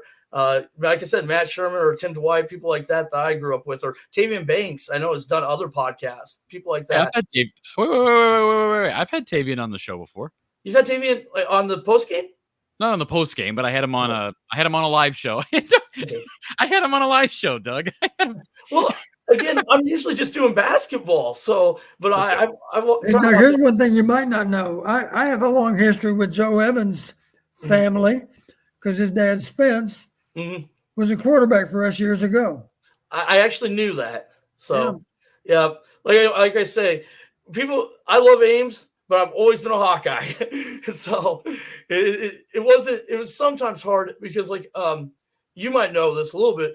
I always joked because living in Ames, the rowdiest kids were the coaches' kids. So I was wondering if your kids were the rowdy kids, because growing to Ames High School, that was always our joke that I don't want to name coaches because you probably know them, but their kids were always the rowdiest kids. Well, is one of them playing quarterback for the Bengals? Well, both Jamie and Dan were pretty good kids. So, But yeah, I went to school with Dan, and like I said, it's interesting going to a college town and growing up around coaches' kids, because you really have to be. There's a lot of fundamentals that you have to have as an athlete, and they know their stuff. So Right. it was great talking to you, Don, for the first time. I look forward to maybe calling again. I do know stuff about football, Corey, so I ain't scared to call about football. So even if people in the chat don't think I know anything. Doug, thanks for calling in. Yeah. Appreciate it, Doug. Thank you, sir. All right. A couple of comments here. Kathy in the chat. Before there's any thought of letting Brian keep his job, ask yourself this. Have you ever been given 6 years to prove you can do your job, let alone a below average job? And I want to make clear, I made a comment about Brian and how the team embraced him after the game. I thought that was a great moment, Don, and it proves that he's got a lot of players that do care about him. And obviously he cares about those players. Just talk about what it was like for you as a coach, former coach, and somebody who's a good friend of Kirk Ferentz's, to be able to watch the players and how they reacted to the win, not only for the team, but for Brian. Even though the offense wasn't great today, boy, the players really rallied around Brian. Well, a football team, it really is a big family. The culture that we have is the right kind of culture. And it's not surprising to me that players and coaches, have a special appreciation for each other. And that certainly applies to Brian too. I know this, when the news broke about Brian, and talking with Kirk, I let him know, Kirk, I'm so sorry that this has played out like it has. But I even said this. I said, I think I'm like most Iowa fans. There's nothing I'd rather see than Brian finishing his last year of coaching at Iowa back in Pasadena. And I meant that as sincerely as I could. And I am thrilled that that's going to happen this year, because Brian can take a lot of satisfaction in helping us to get back to Pasadena, because he certainly helped us. Voice of College Football, Mark Rogers is here. He says, if you told me Stevens was going to miss kicks, I would have gotten my pick right. Okay, so apparently Mark had, let's do the math on this, would that be 19? 19 to 13? Was that the prediction, Mark? Mark predicted 1913? Apparently. I will say our guy Kyle, who's in the queue, I give him credit. He sent me this video ahead of time. As a lot of people know, Kyle is a golfer, and he'll explain this here in a little bit, but they golfed. I'll try to explain this and not butcher it, and then we'll go to our calling line. But Don, they golfed yesterday. He and his buddy golfed yesterday, and based on I want to get this right. Based on birdies, pars, bogeys, double bogeys, they each represented. He represented Iowa. His friend represented Illinois, and based on their 4 holes that they played, the prediction from he and his buddy was 15 to 13 Iowa. And you expect me to believe that? I'm going to show it. I can share it on. I'll share the screen. It's pretty incredible. Well, let me share one with you. Listen, I'll share the screen, Don, because it's pretty freaking uncanny. And when he missed that extra point, Kyle had to point it out to me, because I wasn't thinking about it. Of course, I predicted 13-7, which I'm thinking, that's pretty close. But he hit it on the head, 15 to 13. A bit of an unorthodox score. Kyle has a little other information that apparently he didn't share with you. Are you aware of what happened last night? No. What? We are leaving the basketball game, and I feel a tap on my shoulder, and I turn around, and his introduction was, Coach, it's Kyle from the show. And I said, Kyle, I didn't expect to see you here tonight. And he, of course, we talked for a little bit, and my only regret is I didn't mention to him, Kyle, you're taller than I thought you were. I've only seen you on a computer screen, so I'm surprised you're as tall as you are. But well, you're a little. In all due respect, you're a little taller than I expected you to be when I first saw you in person. I think you said the same thing about me, right? You were taller than I expected. You're right. We're all taller than we expected. Oh, anyway, what a wonderful young man, and that's amazing that yesterday, how the golf played out, Is he saying 15 strokes versus 13? Is that what he's saying on those 4 holes? Let's come back to this, Don, because we got a couple other callers who have been waiting on hold, but we're going to come back to that. I am intrigued by it, but let's come back to it here in just a second. Let's go back to our Iowa Smokehouse call-in line, and thank you for calling Iowa Postgame with Coach Don Patterson. Who's on the line? Hey, it's Jake from Minneapolis. Hey, Jake from Minneapolis. How are you? Good. Thanks for having me on. Feels great to win the West. My Gopher fans were giving me a lot of crap after they took the pig from us, so it feels good to get that West championship. I have a question for Coach, and Corey, you can answer too. When the other team's punting to us and we're calling a fair catch at like the 5-yard line, what's like the strategy there? Because I feel like with how just brutal our offense has been this year, I feel like take the risk and let that one go, and maybe you get the ball at the 25 instead. I don't know. What's your opinion on that one? I agree with you. Just so, before you answer, Don, I agree with you. I made a tweeted out at the very end before Caden popped off that return to near midfield. Do not call for a fair catch at the 7 or inside the 10 whatsoever, because we're not driving 90 yards. I'll roll the dice of ending up at the 1 or the 2 with the chance that we end up at the 20, 25-yard. Is it 20-yard line? I always forget on touchbacks in college. 20. Is it 20. I think college. Well, here's the truth. You know, if you're on the receiving end of a Tory Taylor punt, and we're talking about a ball that's spinning backwards, you're aware, of course, that it may take a really dead hop on the goal line or near the goal line. Sure. We've seen that any number of times. But that's entirely different than a conventional punter that's spinning the ball downrange. That ball is more likely to bound on into the end zone. Furthermore, in the old days, we used to say, heels on the 10, do not back up. Well, if you're playing on a grass field, the ball is likely to be deadened more when it hits the ground. So you got a better chance to kill it inside the 5. I think you're exactly right. On artificial turf, especially if it's a conventional punt, a ball that's spinning downrange, it's very likely to bound into the end zone. And now let me just clear something up here real quick. It's 20 when it's a punt, but it's 25 off a kickoff touchback, correct? Correct. Okay.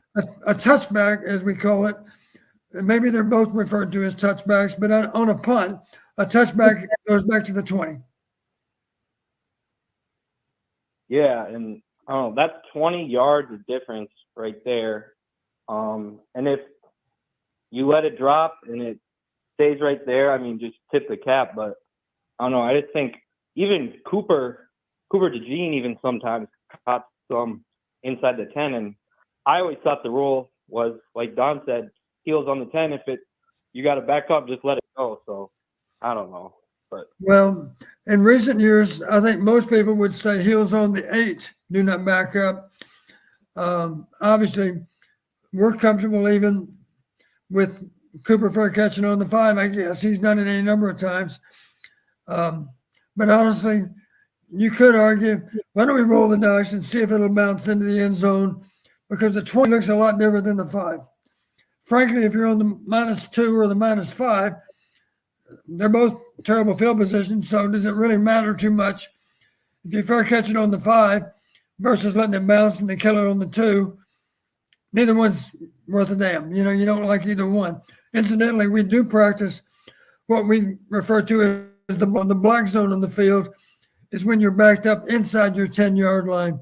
And the real basic rule for black zone offense, you absolutely, and these plays are all scripted long before the game. These are the plays you're going to run if and when you're backed up.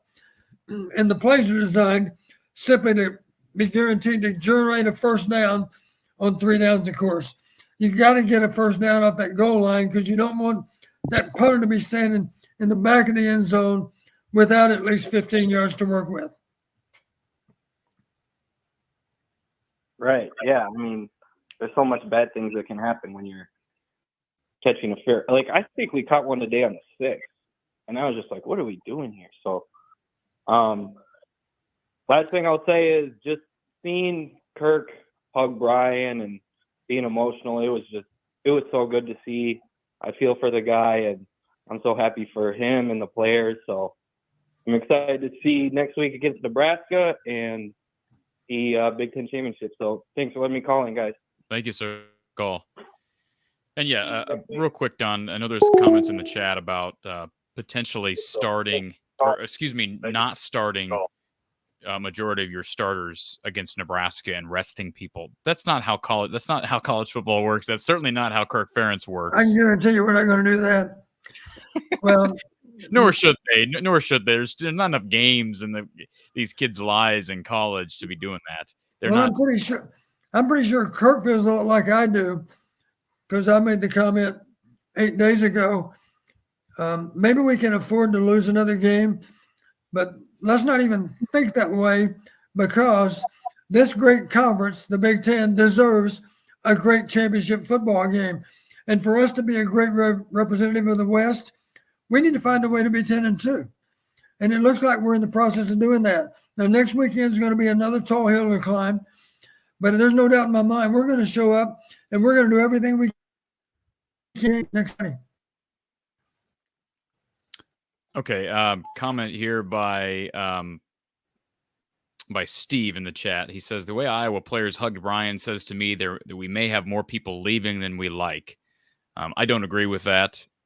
I don't have any inside information, but I think that's a lot of players rallying around a guy who loves this program, has put his heart and soul into the program for a number of years, and they're going to be close, Don. I don't think that you can determine that means a bunch of guys are going to be swarming to the portal when the season ends. Now, if somehow Kirk retires, sure. I mean, we could all see that happening, but no, I would not jump to that conclusion. And D wants to know, Don, if somehow, well, actually, he's just saying, Kirk, do you think he's Big Ten Coach of the Year right now? If he were to win the Big Ten championship, I think you make a strong case for that. But Don, does he have a case? I mean, look at what Northwestern, what they've had to overcome to get to bowl eligibility. I think it's going to be hard to top that. I agree. I think Kirk certainly is. I think this is as good a coaching job as Kirk's ever done, I think. But having said that, it's pretty amazing that Northwestern is bowl eligible with a week left to play. You got to realize their coach lost his job in July. And this guy had never been a head coach before. Had only been on campus for 8 months or whatever. And now he's the head coach. Done a wonderful job. Kirk's done a wonderful job also. But let's not forget, Corey, I believe your prediction before the season was 10-2. And I will admit, you were thinking we wouldn't be hit with the injury bug as much as we have been. But the bottom line, it's easier to go 10-2 in the West than it is the East. I'll just say it that way. So we've taken good advantage of a schedule that was not as tough as last year. We didn't have Ohio State on the schedule. We did have Penn State, but last year we had both Michigan and Ohio State, didn't we? Correct. Yeah. So clearly this is a better schedule. We've taken good advantage of it. And the West is putrid.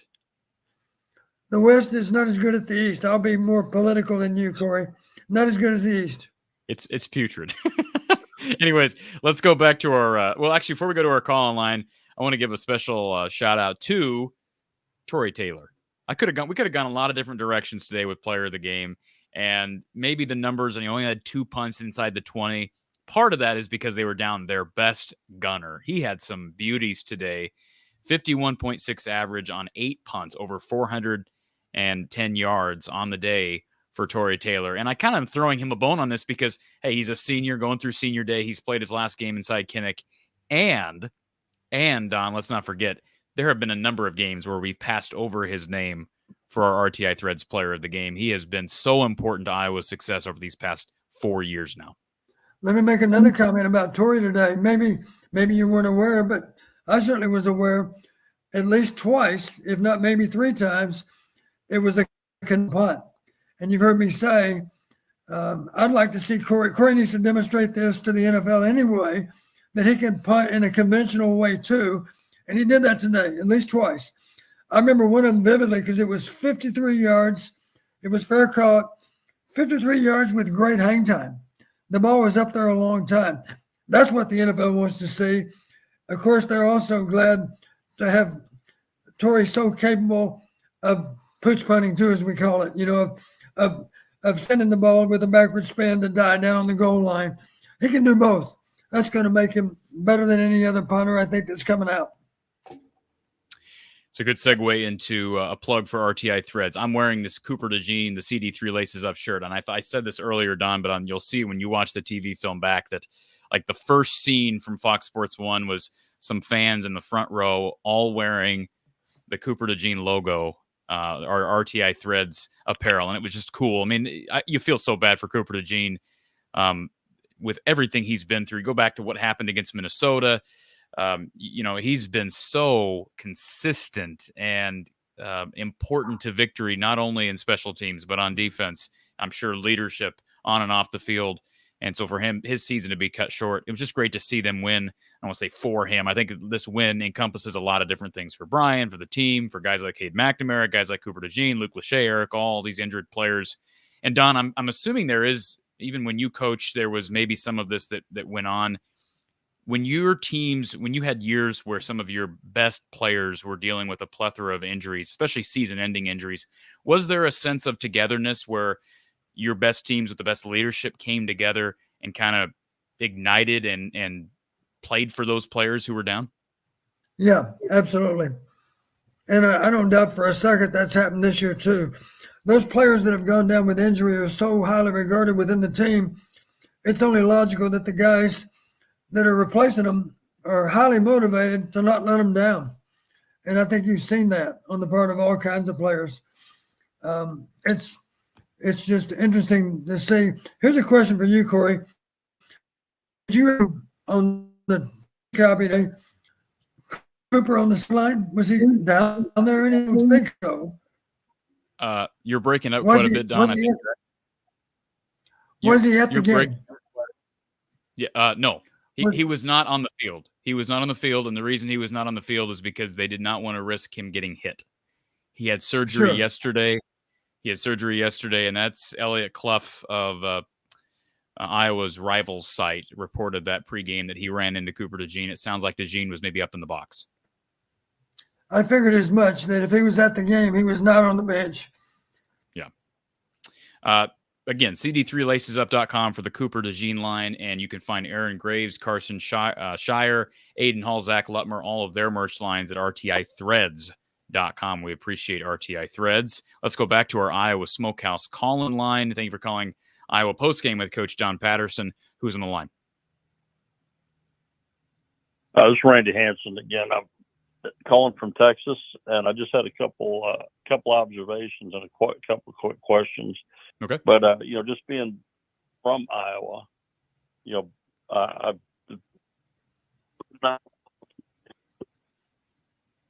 so when you get down to Texas, your show is actually a lot more. I mean, it's kind of the go-to show. I'm just hoping you're having a lot of success with it, because, I mean, if you want to get the real, I just like the stuff that you commentate when you commentate. It's not the rose-colored glasses, but it's never personal. It's just factual. So it's a great show, and it's really good, for people that are out of state, because this is where I go to get my information. Well, I appreciate that. So I hope your show is doing really well. Thank you, Randy. Thank you, Randy. I have a question. Were you from Tyler, as I recall? Yeah. In fact, I was looking you up the other day, and I was just through your old town of Corsicana probably about 2 weeks ago. That town is absolutely blowing and going. I mean, just expanding like you wouldn't believe. Well, please tell me you stopped at the Collins Street Bakery. Oh yeah, Collins State. In fact, we were at Collins State Bakery today. They put one up there on I-20, close to Tyler. But every time we go to Corsicana, we stop at the Collins State Bakery. I mean, that's just everybody goes there. That's a landmark. Anyways, I was just going to make one observation. This part's just not football related, but I was just listening to your show the other night, Corey, after Caitlin Clark's game, or against Kansas State. And I don't know if she was sick or whatever, but she just seemed out of it the whole game. But I think the more they got all over her, the more frustrated she seemed to get. I don't think she put those shots up with any authority whatsoever, with the idea that they were going to go in. But the biggest thing was her turnovers were awful. I mean, I think there were 16 turnovers in the game. She probably had 5 or 6 of them, and there was no excuse for any of them. And I love Caitlin Clark. I'm just saying, for some reason, she just didn't play with any confidence. And the rest of the team just didn't really step up either. But it was a good show. I was just making that observation. Those turnovers were really bad. But my question on today's game is for the coach. When it seemed like Illinois, every time they were in like 3rd and 5, 3rd and 4, you knew they were going to do a little 5-yard out or a 5-yard in. That's just all they were doing. I was just waiting for Iowa to pick one and take it to the house. But they always played off of them, just enough to let them get that. And I'm just wondering, from a coaching standpoint, in any game, I mean, it's like we were sitting on the couch like, man, they're going to do a 5-yard out. They're going to do a 5-yard in. But we just seemed to play. We were going to let them have it, make the tackle.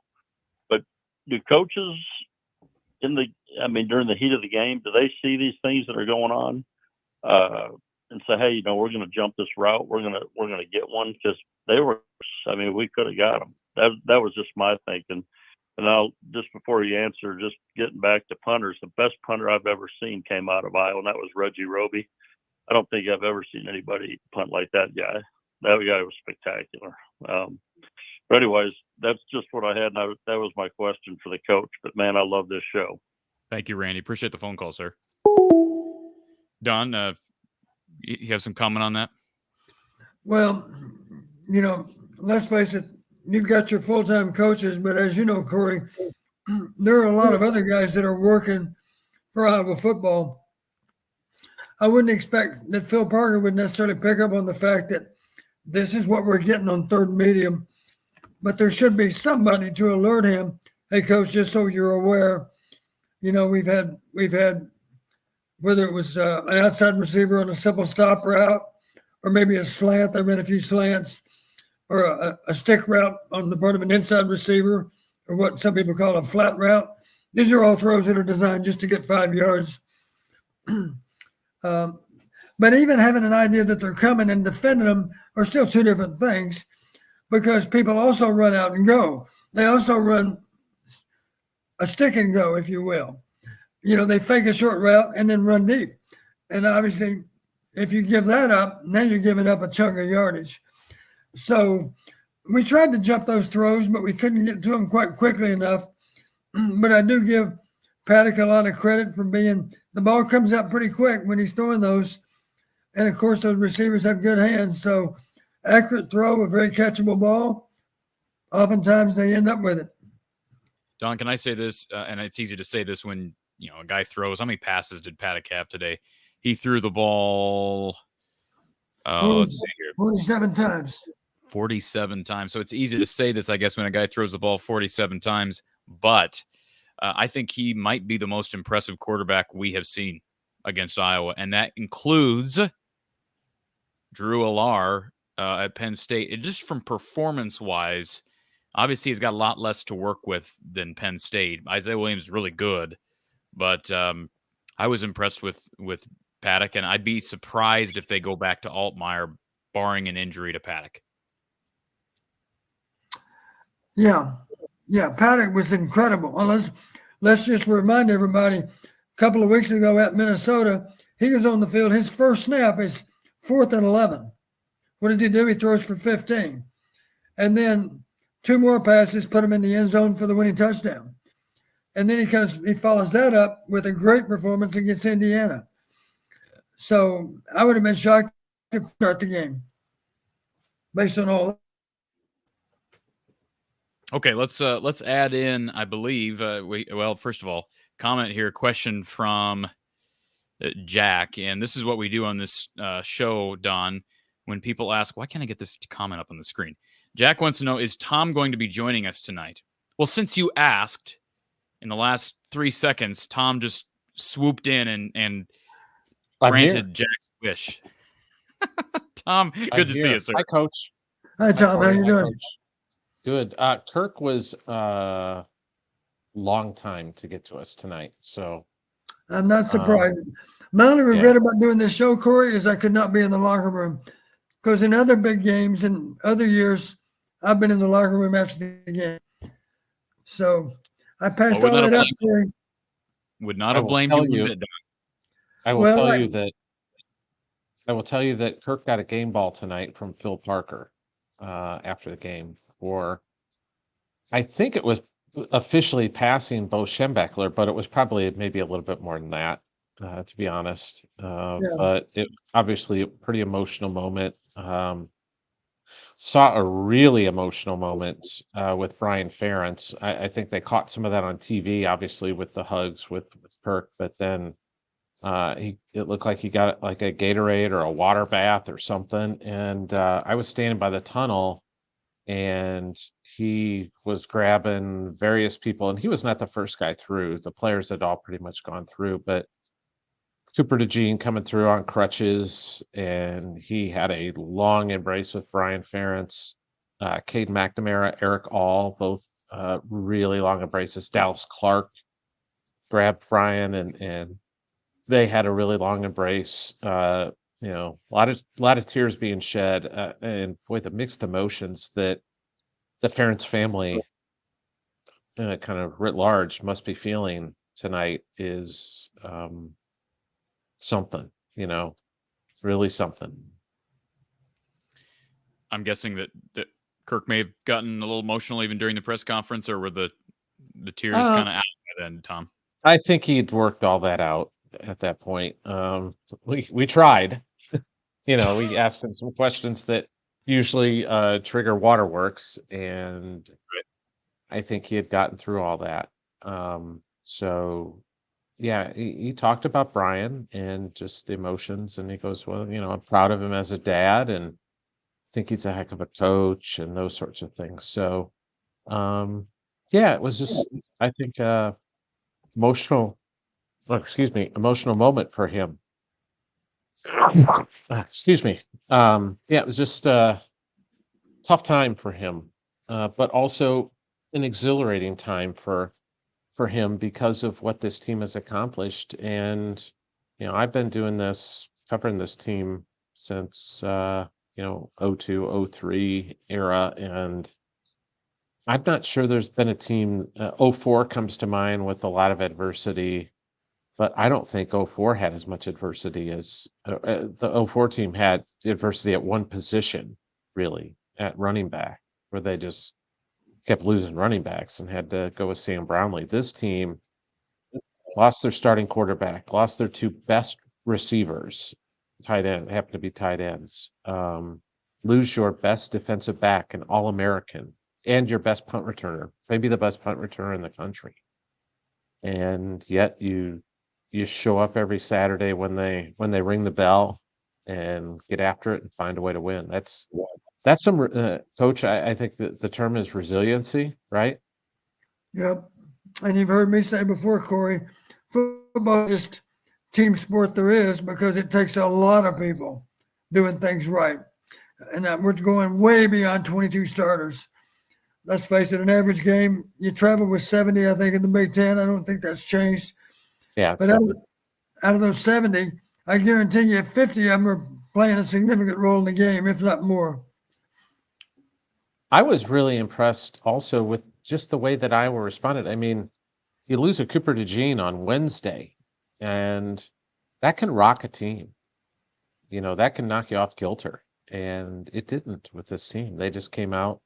I don't know how much they caught on TV, but before they go back into the locker room, they always, or when they come out of the locker room, actually, Joe Evans gathers everybody around, and he gave probably a 3 to 5 minute pep talk, I guess, for lack of a better term, very animated before the game.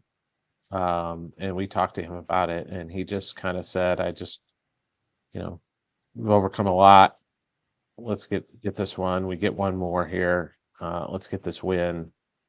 And he did, and that listening to Joe today was pretty cool, because just sharing his thoughts on Noah Shannon being able to be out there with them, and long shot Hawk, as Kirk smoked that cigar, he had a cigar with him at the podium and talked about Red Auerbach and how Red used to light those victory cigars. and he was not lighting it up yet. So, but he, I think, might be taking a puff or two off of it while he downs his St. Pauli girl and his Ben and Jerry's, and enjoys the little fun tonight. Is Kirk a Scotch guy, Tom? Do you know? No, he's a beer guy. Oh, he is a St. beer Pauli guy. girl. Yeah, St. Pauli girl used to be his beer. I don't know if he's moved on from St. Pauli girl. Why don't you guys say he's an ice cream guy? Because I know he is an ice cream guy. He's a Ben and Jerry's. Ben and Jerry's is his go-to. The Cherry Garcia is one of his favorites. Yeah, know that for a fact.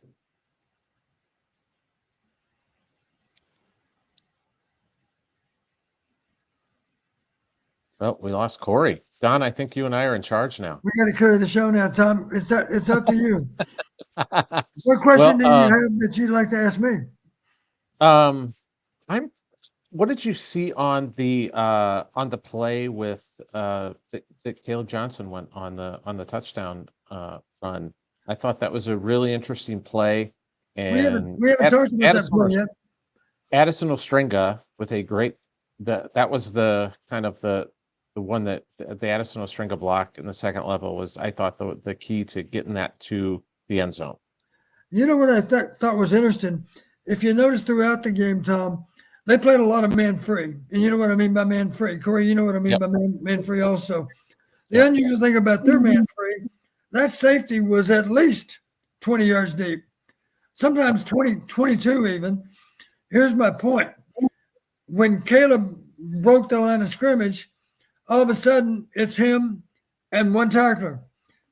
And the truth is, he was given a chance to get out of the gate, so to speak, because that free safety was so deep that he had a chance to get up ahead of steam, if you will, working his way down the field, and the guy simply underestimated his speed, as we've seen other people do. He's a little bit of a long strider. He's a little faster than what they realize.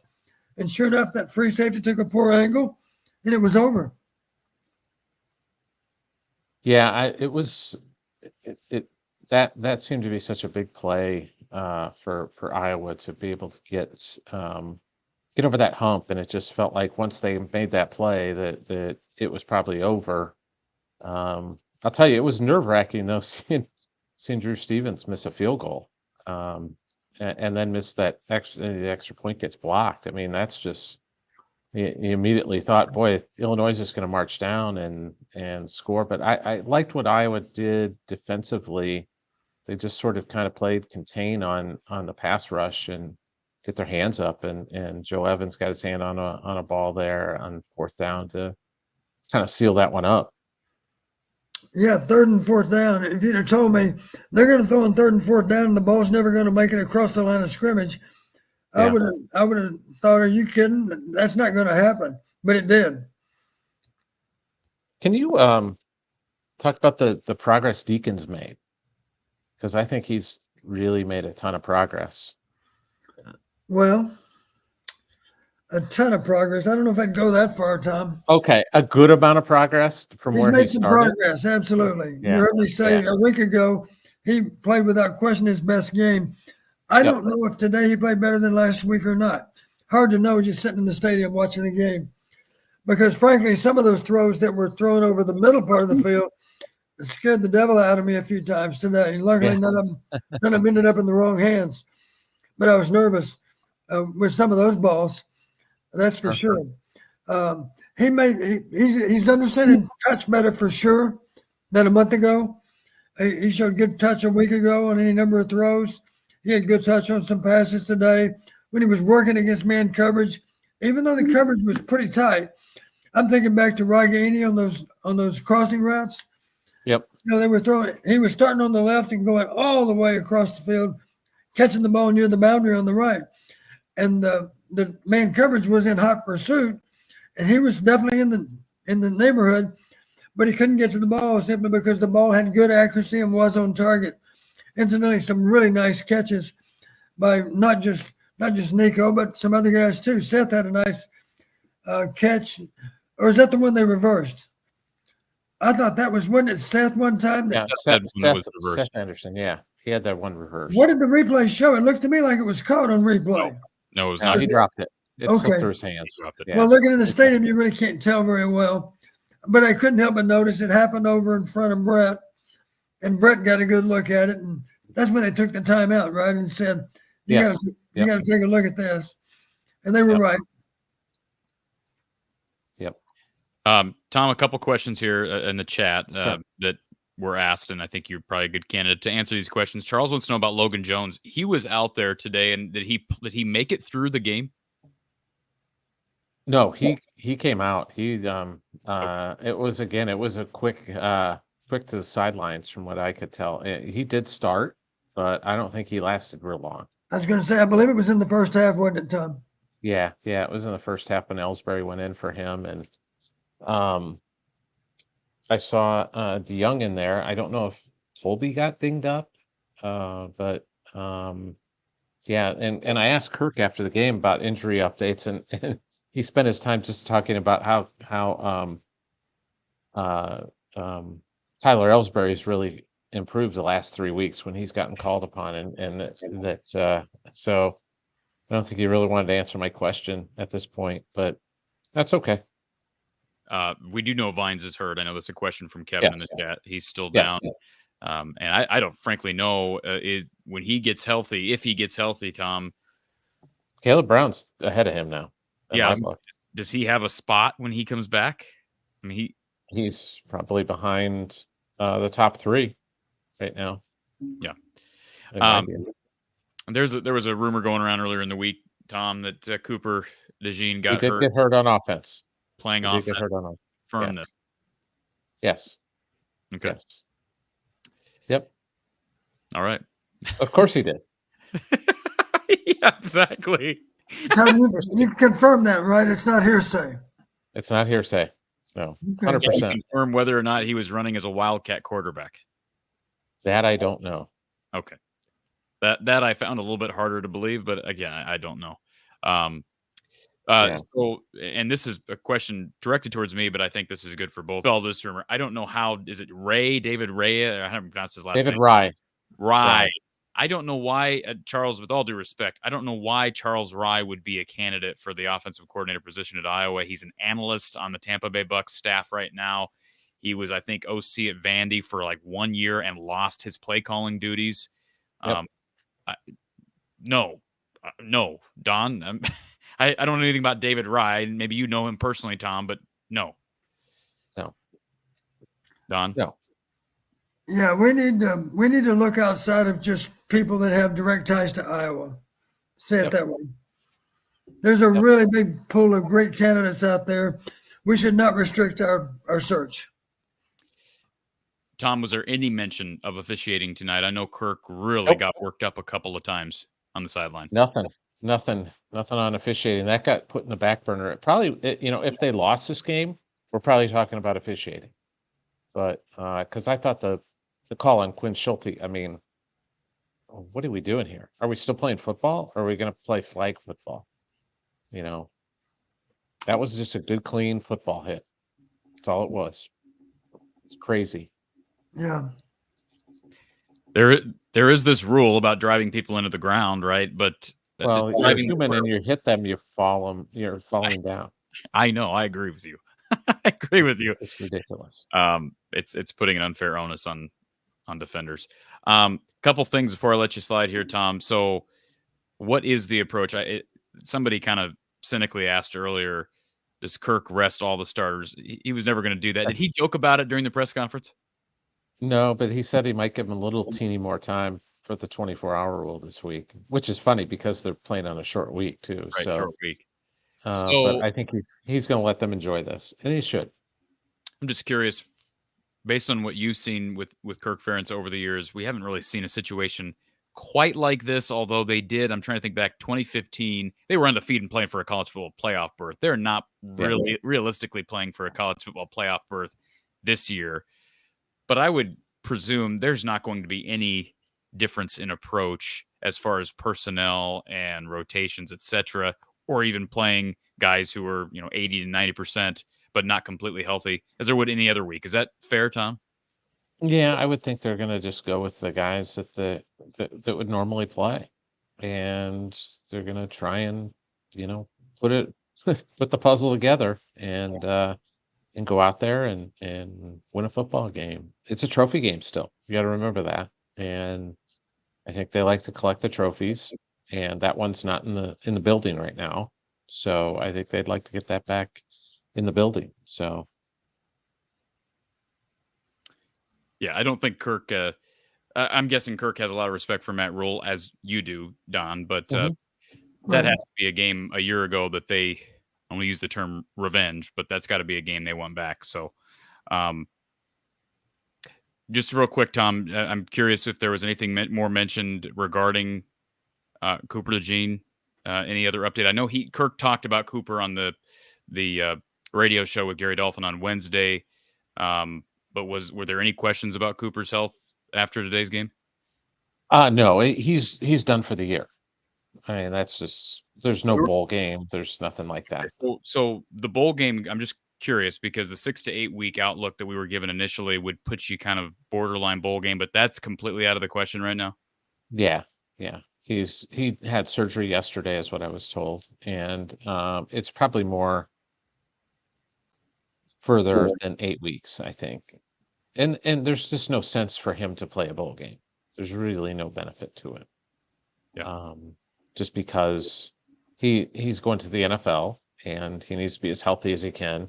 He's done all he can do at Iowa. And if they were going to play for, say, a national title, then maybe you have a conversation. But to play in the Citrus Bowl, no, not really. Not worth it. It'd be crazy to do it. Well, Tom, I wish I had more questions for you, but it's kind of one of those nights where it's like a lot of self-explanatory things, and it's just an odd night, a very typical Iowa night with, an underperforming offense, but a team that finds a way to win despite adversity, and a great storyline for Brian and for Kirk. And I see somebody asking about Ryan Grubb. I do know that they've reached out to Andy Ludwig, the OC at Utah. So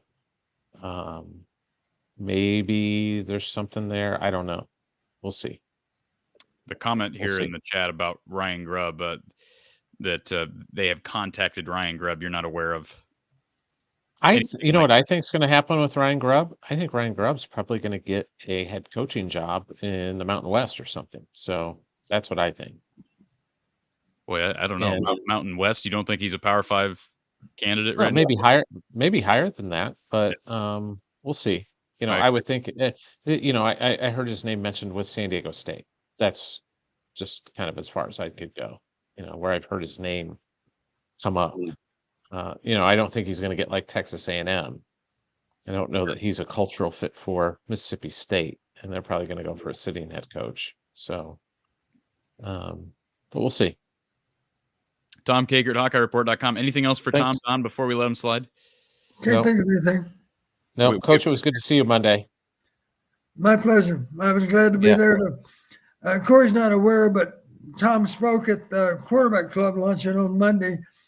And I told Tom the truth. I said, Tom, I don't attend all the time, but I'm attending today to support you because you're the featured speaker.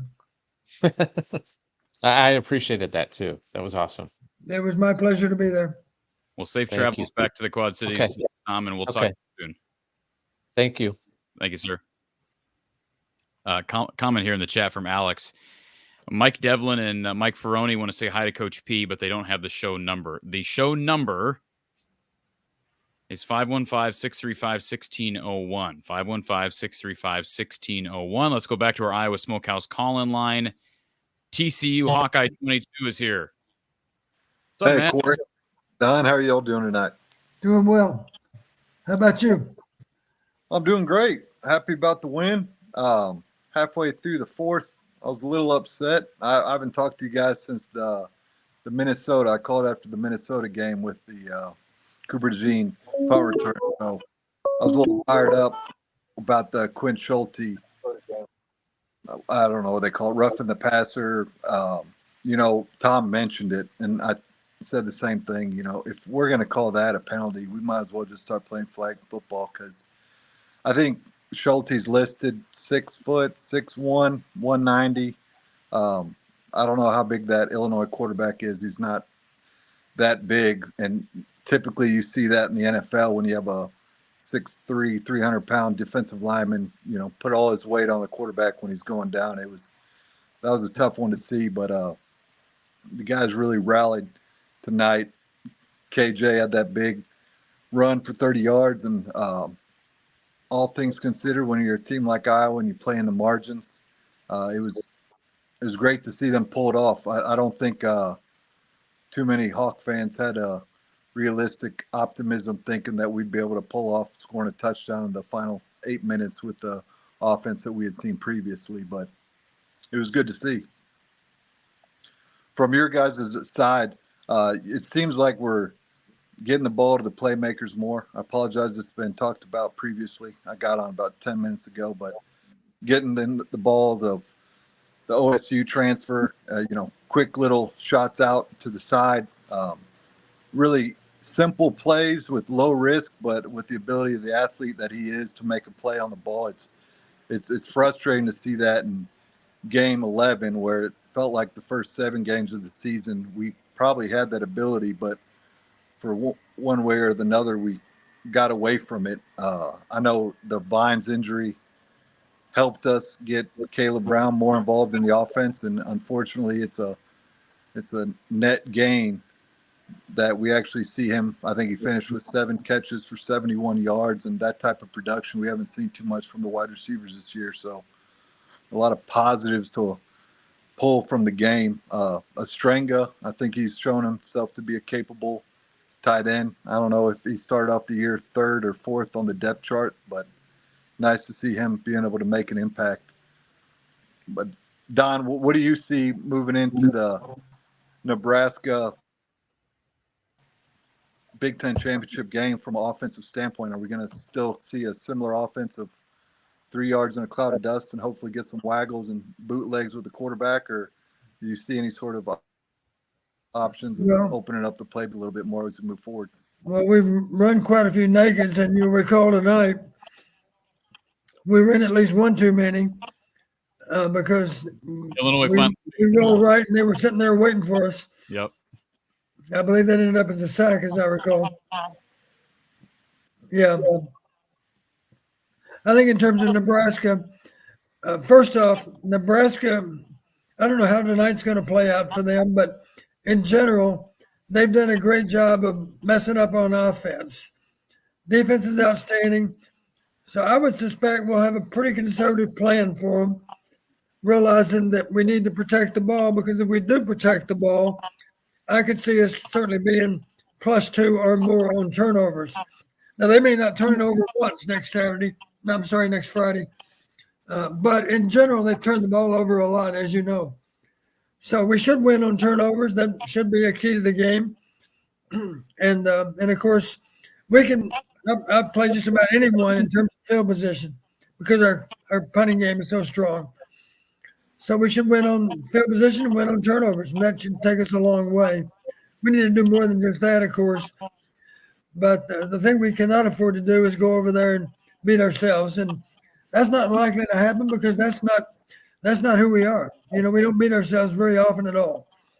You can point out Minnesota as one of those cases, but in so many other games, we've done a great job of not beating ourselves, and I would expect we're going to do it again on Friday. Yeah, I agree. I was hoping that we'd still see Sims as their quarterback. I haven't watched Nebraska play, and I know they're playing decent tonight earlier against Wisconsin, but I know at the beginning of the year that Georgia Tech transfer at Nebraska was just a turnover waiting to happen. I was hoping he's been a turnover machine, hasn't he? Absolutely. Every game I watched, he would fumble or at least a couple fumbles or a couple picks every game for the 3 or 4 that he was in consistently. Yeah. Well, I do know that they played 3 quarterbacks last week, and I believe they turned it over 6 times, as I recall. And I wonder about the guy that replaced Sims. I forget his name. Kind of an unusual name. I wonder, is he healthy? He's the big, strong guy that can run and decent pocket passer too. But he's a good runner. He's a big, strong guy, and I can't remember his name. You guys help me out. What's his name? I don't recall. I think it starts with an H. I'm not sure either. You know who I'm talking about? Yeah. Like Harburg or something. Yeah. Yeah.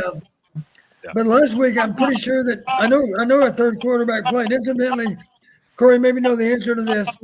Isn't Purdy's brother? Isn't that his brother? Correct. Younger brother. Yeah.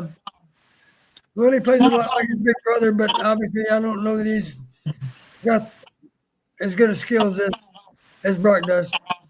Yeah, I think typically Nebraska plays into our hands as their offense that they're running. I like Rule. I've seen a couple of his press conferences. Seems like a personality of a coach that you can kind of get behind compared to the previous coaches they've had in place.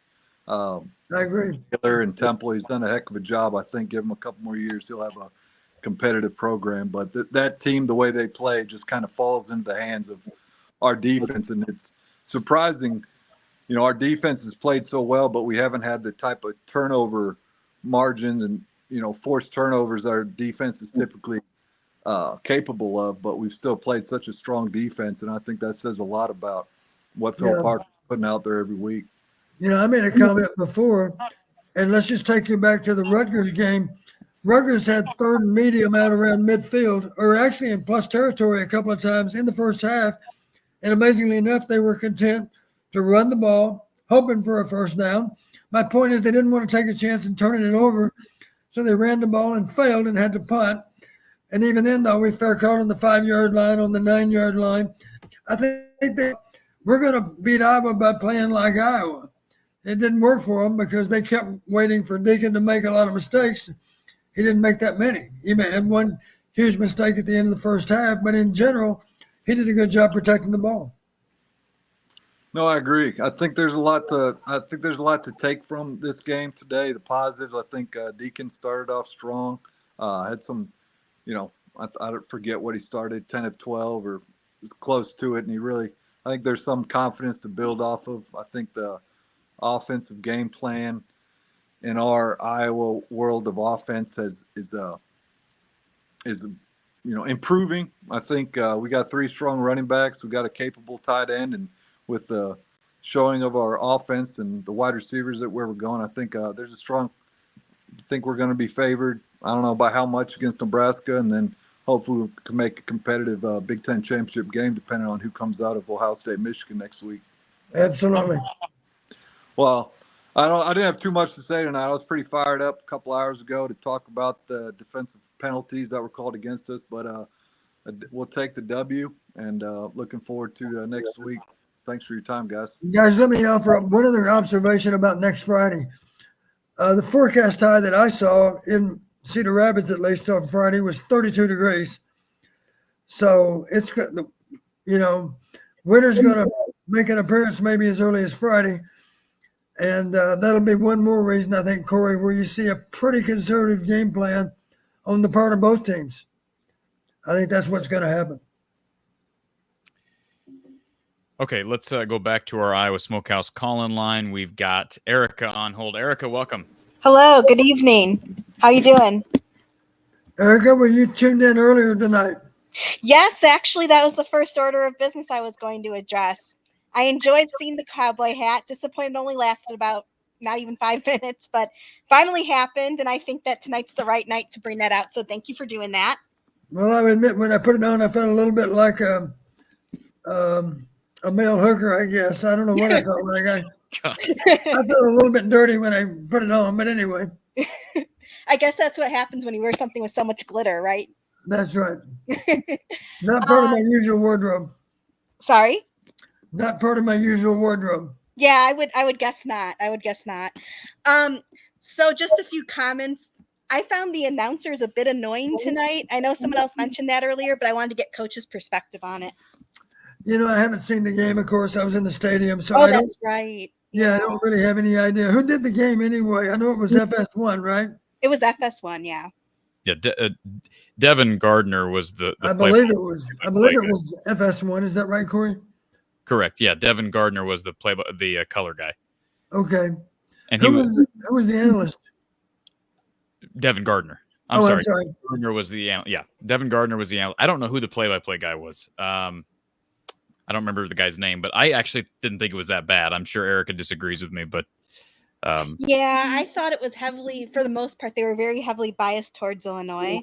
But, that's okay. We still won. That's all right. I'll forgive them.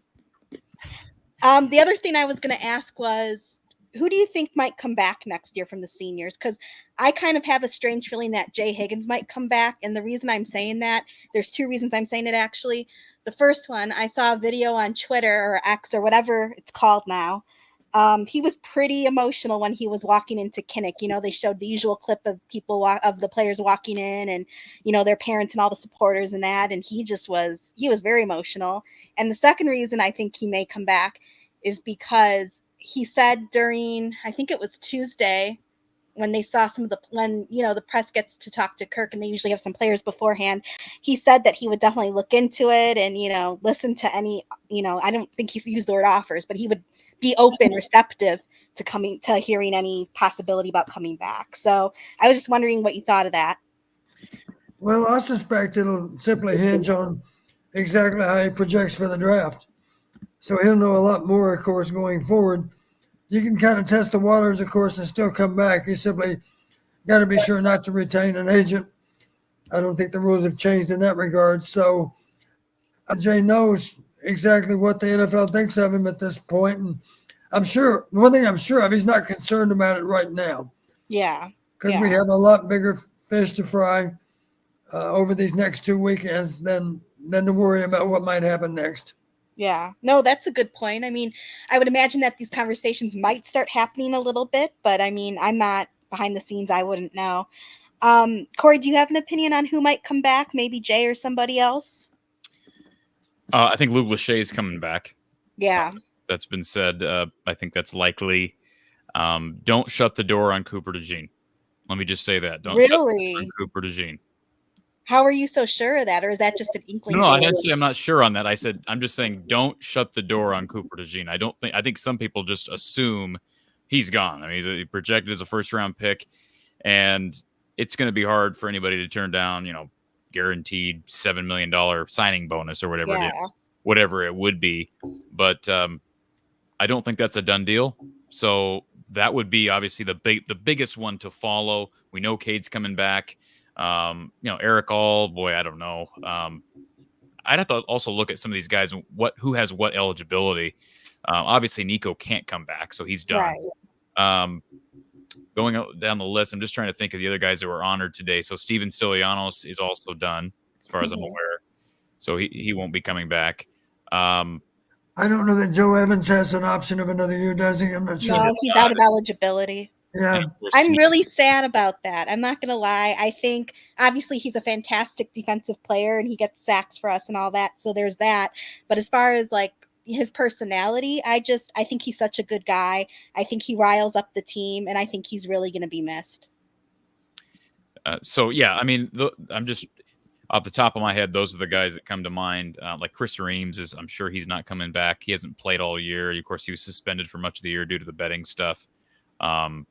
Dejan Parker as well is out of eligibility, I think, and that's disappointing to me because he didn't even seemingly get a chance. So I don't know how badly he was injured because I heard rumors he had been injured.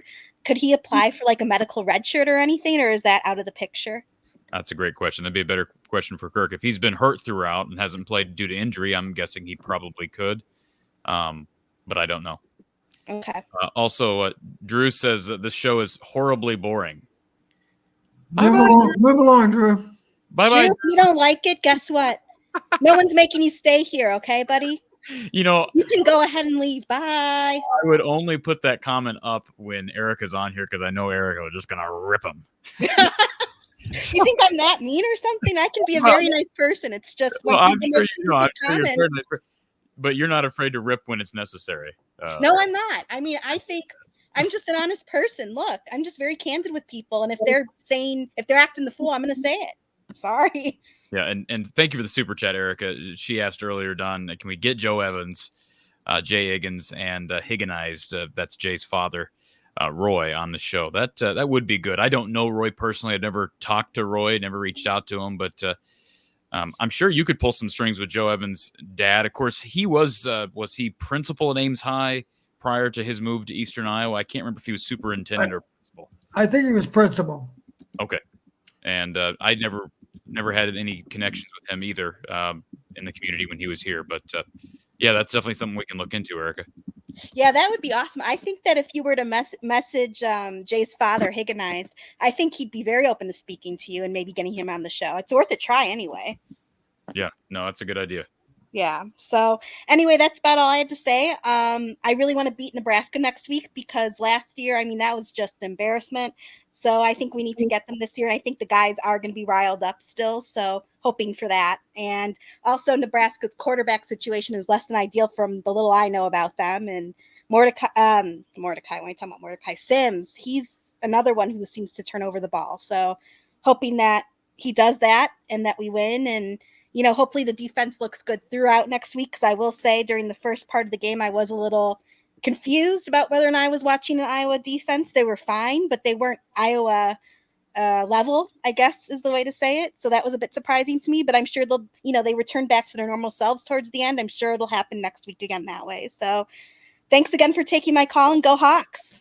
Thanks, Erica. Go Hawks. And Don, what did Illinois do early that was so effective that, besides just passing a lot and, when you don't have Coop on the field, it changes more than just that one matchup, right? Because it opens up the field for an offense and for a signal caller. But what did Illinois do effectively that enabled them to have the offensive success that most teams don't have against this defense? Well, it was a little bit of a guessing game. There's a time or two where they hit us with middle routes versus cover 2.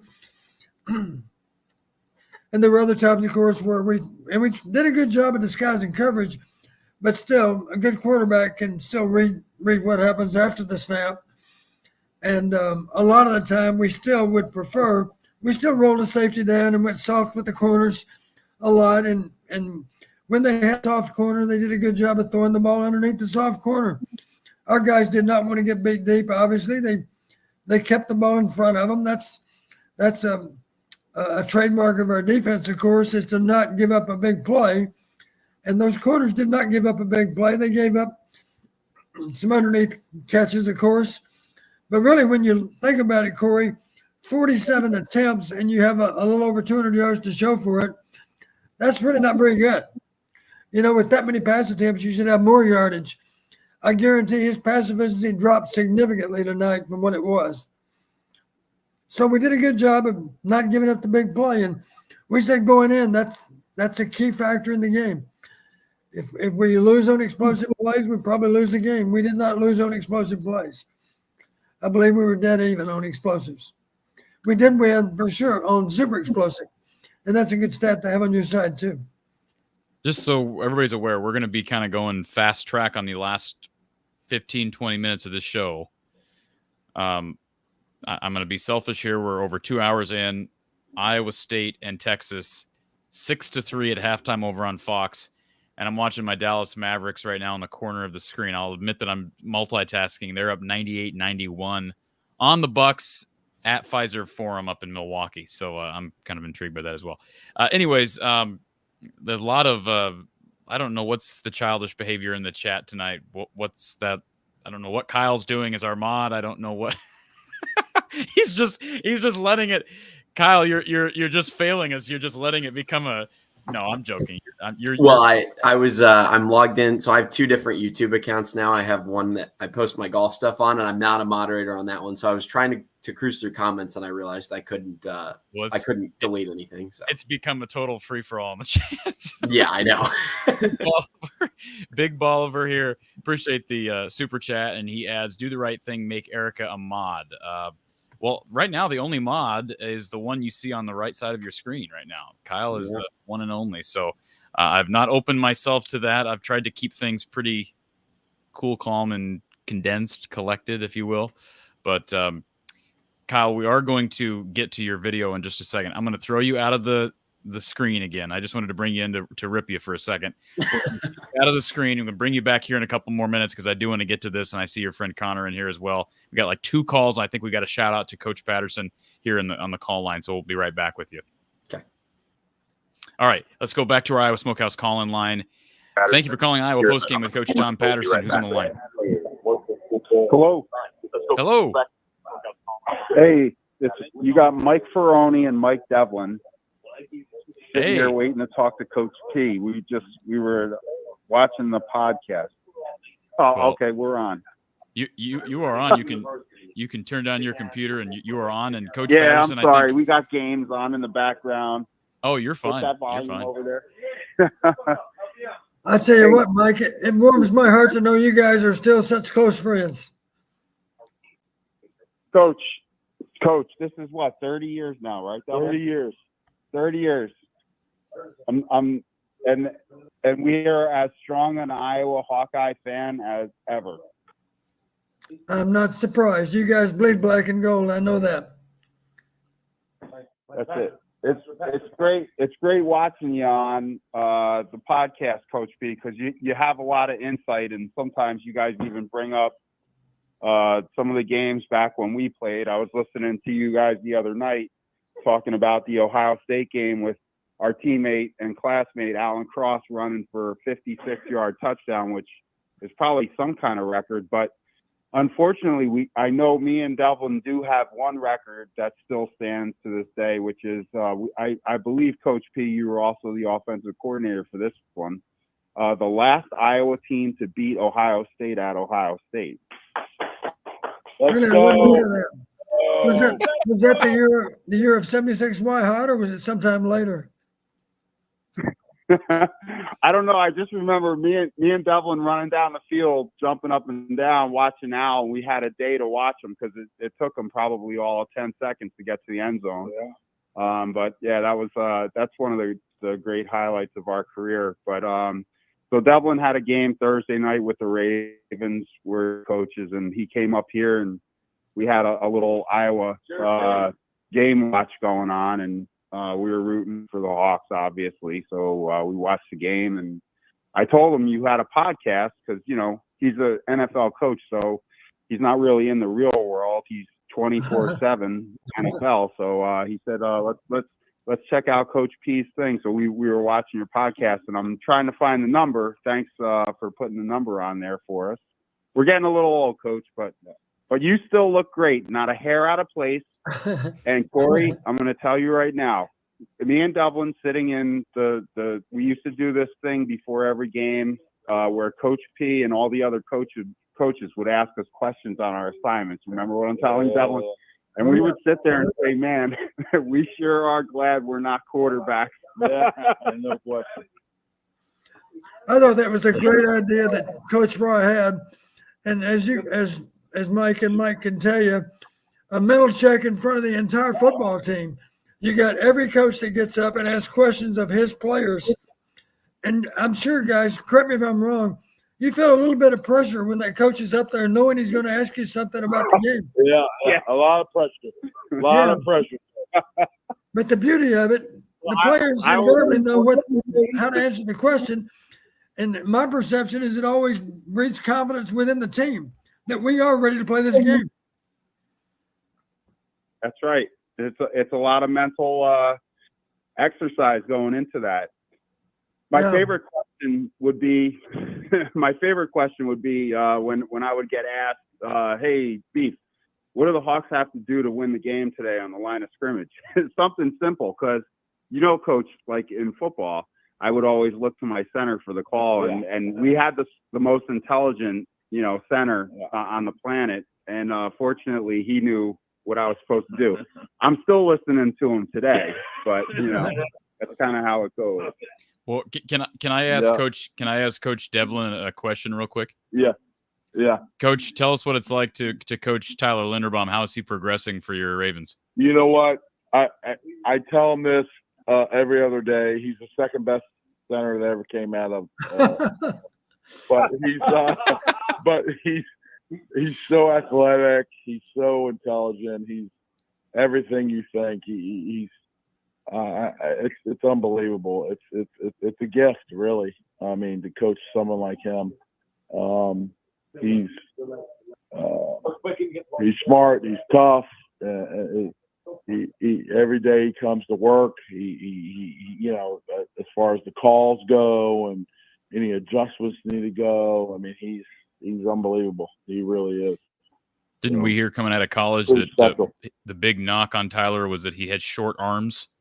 How have those short arms? Yeah, I mean, I was the same way, but the guy, he that wrestling background Yep. that he had, which I didn't have, and he uses that to his advantage, and I see it all the time. In fact, this year, relative to like bull rushes and all that stuff, he's really like taken that and grown with it and gotten better with it. It's really unbelievable. So he's that next level center in the NFL right now, and he's really all. It's awesome to see. It really is, and he has that same Iowa mentality that many centers that come before him have taken, and he's been a lead at it. So. Don, what made, from what you remember, what made Mike such a special O-lineman when he was at Iowa? I'm talking about Mike Devlin. Baroni? No, I'm talking about you. I'm talking to Coach Patterson here. Well, first off, Mike's dad was a great coach, so Mike learned football long before he arrived at Iowa. He knew football inside and out. His dad was a great coach.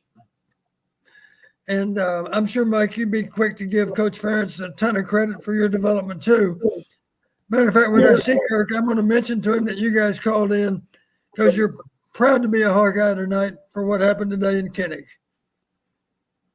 Yeah, they, I feel blessed to be able to coach by a guy like him as my line coach to take me to the next level. And you can see it now relative to everything he's doing there at Iowa. And I just think it's phenomenal what they're doing and get a piece of the championship, even with everything that's going on. And that's just, it's Iowa. I was told when I was being recruited, look, you're going to get a chance at a championship. You're going to get a chance at the Rose Bowl, and you're going to get a chance, and that all happened. And that's what's happening now. It's the same thing. So it's incredible. So. Well, hats off to both of you guys for being an integral part in Iowa football, because let's face it, it all started a long time ago, and it's now been successful for a long period of time. Yeah. Hey, Coach, I want to give a shout out to Rita, who's been through, Coach Ferentz and Coach Fry's term as the head secretary, and I'm sure the credit that she deserves. But when I have been back to Iowa in the past and had an opportunity to get back, the one thing that separates Iowa, and I'm going to say this because I've talked to a lot of other guys that have played college football at different places, other schools, and I'm sure Devil will say the same thing. The one thing that separates Iowa from every other college that in the land is the people. And the people on the staff. Coach Fry started hiring all the great coaches that he's hired. And it's not just the staff, it goes all the way down to the equipment manager, to Greg Morris and all these people. And it's great to come back and see all the same faces that have been so big a part of the program. And, Coach, just on a side note, we really appreciate, all the hard work and effort and dedication that you put into, us, because there's nobody more dedicated, than you at Iowa football. I honestly believe that. And, we just, our experience was a great experience, and that's all we want for these guys coming through now. Well, Mike, I can't thank you enough for your kind words. And believe me, it was a labor of love. I enjoyed every minute of it, and you guys are special. And you would say you're just like a lot of other players that played for Iowa. It's one big happy family. It really is. And Rita's part of that family too, of course. She's the mother hen. Yeah. That's it. Yeah. All right, Coach. Thanks for taking our call. Appreciate it, Coach. Good to see you. You guys have made our night. Thanks for calling. Thanks, Mike and Mike. Appreciate it, guys. Good work. All right. Like that made your night, right, Don? Absolutely. They haven't played for Iowa in a while, but they still have tremendous loyalty for them because they are part of the program. They're a special group of guys that let's face it, it's not easy to be the number one ranked team most of the season, but in 1985 we got that done. Danimal here with the super chat. This one's on Jamari for having the game of his career. Hope you two are having a good night. Go Hawks. How did you think Jamari Harris led the way, Don, as basically the most experienced corner on the back end for Iowa? You know, I don't have a really good idea for how to answer that right now. The game's TiVoed, of course. I'll look at the game, and I know a lot more in it. But coaches, you've always coaches say, "Well, I don't want to comment now because you go see the video first." That still applies to me too. It's hard for me to get a really good handle on how an individual played if I'm just sitting there in the stadium. I do recall Jamari contending a lot of passes and breaking up some passes. I don't know officially how many PBUs he had tonight, but he certainly had a couple, if not more. And I'm not unhappy with either one of those corners because both those guys, they came today and they competed. And they didn't play as well maybe as Cooper DeJean could play, but that's okay because all their only obligation to us is to be the best version of themselves. And those guys did that today. That's one reason we won the game. Appreciate the super chat, Danimal. Iceman 57. Please ask Don when he's opening his online merch store. I need one of those sparkly hats. Hopefully he'll offer sparkly boots too. Go Hawks. So I don't know, to sell these caps, it might have to be these hats. It might be buy one get one free or something. I'm not sure. You'll have to have Lisa's sorority sisters open a merch store for you, Don. They There seem you go. good at this stuff. Appreciate that, Iceman 57 and Erica. I think we got this super chat earlier, but again, thank you for the super chat, for the donation, and for the suggestions. And we'll get to your other super chat here in a little bit. Scott wants to know who Iowa's going to get as a QB's coach. Well, whoever that's going to be is likely going to be coaching the offense. I think it's very unlikely that they go and switch unless somebody else leaves, Don, and that's always a possibility. But typically the OC is the quarterback's coach, and they have a need at both of those positions, not only as the head of the offense, but as a quarterback guru. Whether that's Bud Meyer or whether that's somebody else, somebody who understands the passing game. Yeah, absolutely. And There'll be a lot of good candidates, that's for sure. Vincent says, I enjoy the journey rather than the destination. This season was interesting. My kid is on the HMB, so let the journey continue. Don, what is the HMB? Hawkeye Marching Band. Ah, okay. Thank you. See, I've appreciate that super chat, Vincent. I'm glad you could interpret that, Don, because I would have had no idea what that meant. Let me share this with Vincent. I will guarantee you that Lisa and I are in our seats long before the game starts. And the reason, Vincent, is because we enjoy, just like you, we enjoy watching our band at pregame and also at halftime. They do a great job. Thank you, Vincent. Appreciate that super chat. And Lemansky, thanks, Don, for attending games. Can you give us some O-line comments from your seat in the stands, even though you haven't gotten a look at the TV tape, Don? Yeah, it's difficult to say. I was impressed with the surge we got in the first half. You know, did we outrushed them for the game? I think we did, but it took not by a lot. But in the first half in particular, we were running the ball pretty effectively. But here's a good sign, Corey. Even though we struggled in the third quarter, in the fourth quarter when we needed to ice the game, we found a way to do it, didn't we? Yeah. Yeah. And offense was good today. Let's give some credit to Caleb Johnson, who easily could have put his head down and sulked because he has seemingly fallen down the depth chart, but came up with a big touchdown run and a big first down late to seal it. Absolutely. It takes a lot of people to win a football game, and three of those people happen to be playing running back for us. Lemansky adds in, Erica, you have Pull with Don. Nice hat. Thank you for the super chat, Lemansky. And Erica, on top of that, says, wow, never thought I'd see the day where Coach would wear a cowboy hat. Let's go Hawks. So, the cowboy hat getting a lot of attention this evening, Don, and rightfully so. Avos wants to know, is Iowa the visitor or the home team for the championship game? I don't know how that works, Don. Do you have any idea? I don't recall what we were 2 years ago. We were in 2021, should be the same as this year. So if you think back to 2021, if we were the visiting team, we should be the visiting team again in another odd year, such as this year, of course, 21 and 23. I can't recall. I don't recall which jersey we wore. I don't remember.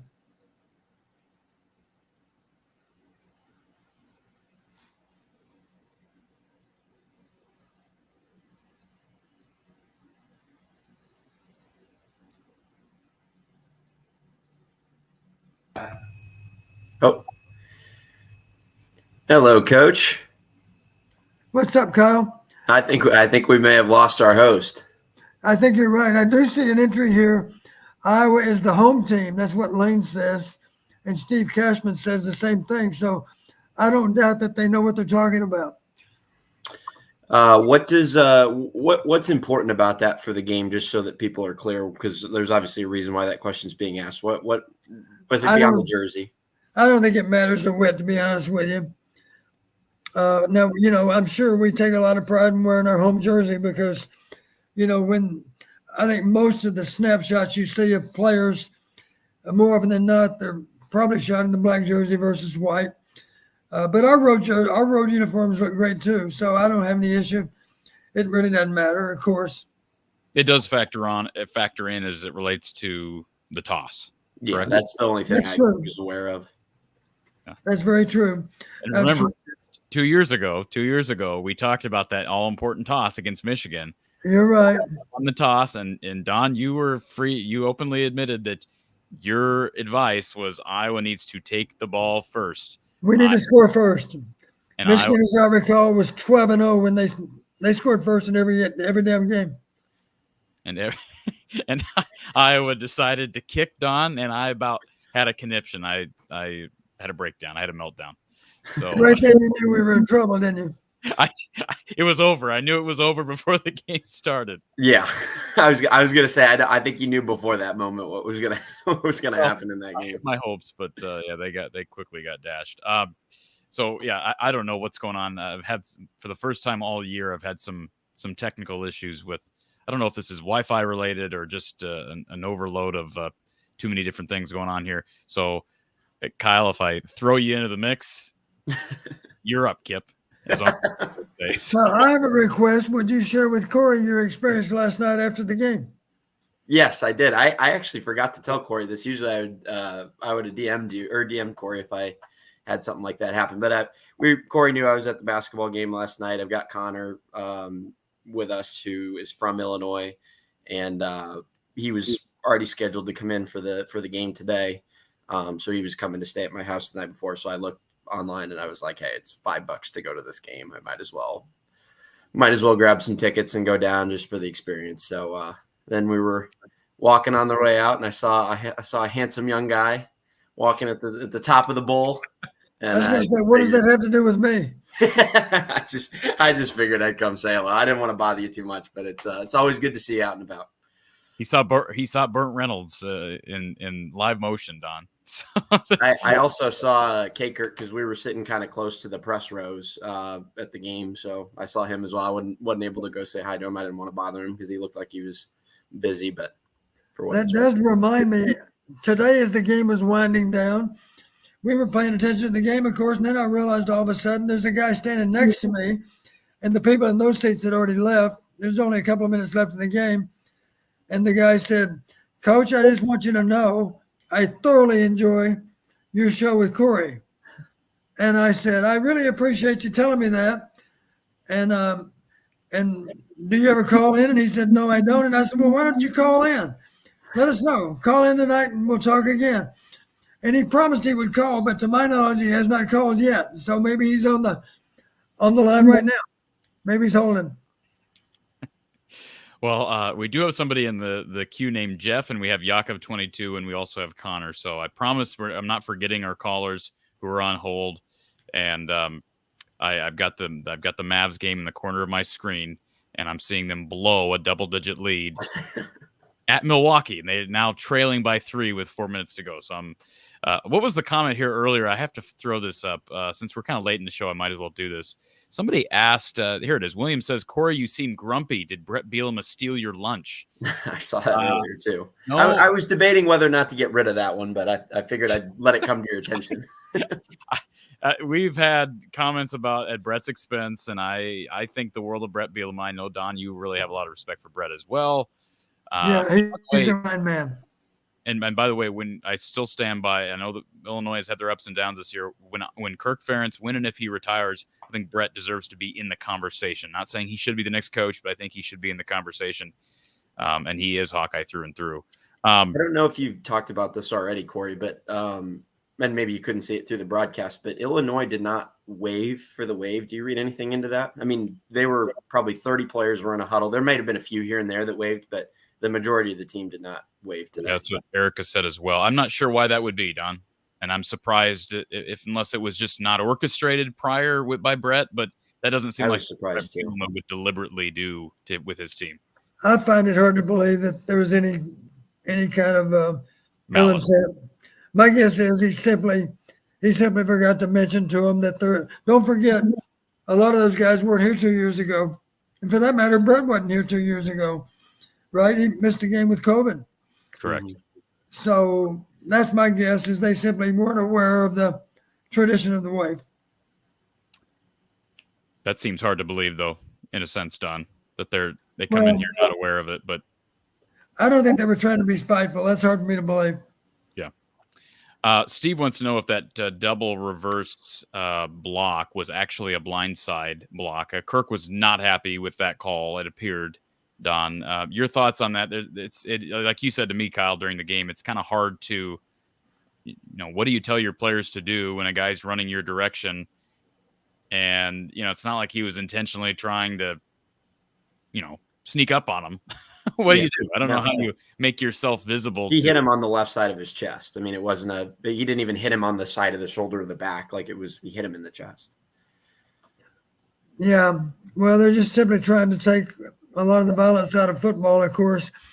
In that same spot, you're okay to block him. You just can't, what we used to call decleat him. A decleater is a hit, where you take his feet right off the ground. And so if there's any, if it appears there's any malicious intent at all, they're more likely to flag you for it. In other words, as hard as it is to pass up a decleater block, that's what you're supposed to do. You're supposed to be nice to him and hit him like he's your brother-in-law, I guess, rather than an opposing player. John wants to know if there's rumors about Stoops, one of the Stoops brothers, replacing Kirk in 2026. Somebody may have come up with those rumors, but there's no truth to them. Kyle says, great game for the Hawks. Defense wins championships. And let's see, Jack says, I think you just ignored the Nebraska game. We have zero shot at the playoffs. Put in people that need experience and give the main guys a bye week, Don. No. Sorry, Jack. You're on your own with that decision. That's not going to happen. I promise you. I would love to see Marco Lainez play. I've said that, but that's not. Yeah, it's just not happening, Jack. Whether you wanted it to or not. Cody, did Eric All redshirt? No. Eric All played in too many games. Even if he had a redshirt year available, he was not going to be eligible to redshirt. Played in too many games. He does have a year left due to COVID. That if he wants it, he can come back. But I kind of doubt it with Eric. Boy, that'd be great if you could get Lachey and Eric All back.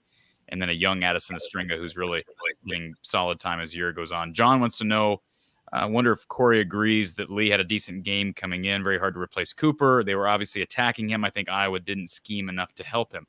I thought he played just fine. We haven't seen teams throw the ball 50 times against this defense recently, so you're going to give up some plays. But overall, I thought Harris and Lee were really good. Would you agree, Don? Like you heard me say before, Corey, I think they did a good job of competing. They weren't afraid to play. They've been coached, don't give up the big play, and they didn't give up the big play. The ball was thrown underneath them. They competed on a lot of those underneath cuts too. In some cases, they broke them up even. I think they competed just fine, and I think it'd be wrong to say that they were a huge weak link in our defense because I don't think that's fair. D. Hollywood, appreciate the super chat. Thanks for this podcast from Los Angeles. See you in Pasadena. Shut out the East champ. Boy, that would be great, wouldn't it? DC Hawkeye, Coach and Corey, when do you think a new OC will be chosen? When will a new OC be chosen? Probably in February, Don. January or February is my guess. Hopefully sooner, but you might be right. You might be right, Corey. I would just say this. Let's face it, every year there's a pool of candidates available for head coaching opportunities, and there's a different pool of candidates available for offensive coordinator. And let's face it, that pool is going to get smaller as December turns into January, turns into February. So I hope we don't wait too long. There is a little opportunity there between the Big Ten championship game and the bowl game, as if Kirk doesn't have enough to do already with recruiting in December. Let's face it, you could get a lot done in terms of picking your next OC in the month of December. If we were lucky, we'd have a person we could talk about before Christmas. That certainly may not happen because let's face it, some of the ideal candidates are playing in a really important bowl game or maybe even in the bowl. We simply don't know what it might be for the job they have right now. For them, it might go later, as you suggested, Corey. Might not happen even until February. That's Kirk's call. He'll have a list of people, and they'll all be good choices. And there'll be a lot of debate, of course, about who's better than who. But truth of it is, I don't doubt Kirk's judgment for a minute. He'll pick a really good guy, and we'll be well served with the new coordinator. Kurt Campbell says, Corey, you're blind. Both the disagreements you had with the first caller and disagreement with Devin were wrong. It wasn't even close to a catch. Appreciate the $0 super chat from Kurt. We go on to Jack. Jack says, Coach, after clinching a title prior to last regular season game, what do you say to the team to keep them focused for next week? Well, it all starts with getting back that trophy because these rivalry games do matter. Believe me, that every player can tell you how many of those traveling trophies are in our building. And we know right now there's one missing from that Nebraska series. So not that it's going to be any kind of huge revenge motive. It's just that we want to reclaim what we've had more often than not. And that's that trophy involving Nebraska versus Iowa. Kyle wants Don to come out of retirement and be the OC, Don. There you go. You got a party that's behind you. So that's very kind, Kyle, to say that. The only way I know how to do it is to operate on about 4 hours sleep. And that worked fine when I was 40-something and 50-something, but I'm not sure it's going to work now that I'm 70-something. And the comment here from Michael, I actually have this written down in my notes. Why so much empty backfield on third and short? Shouldn't we make them play the run and the pass? And in general, Don, I have this note written down. Let's talk about going empty. It seems like we are absolutely in love with going empty. It's kind of like we're in love with naked. We're just absolutely in love with naked. And it burned them today, but they're also in love with empty. Don, talk about it. Well, you've heard me say before, I'm amazed that people don't do it.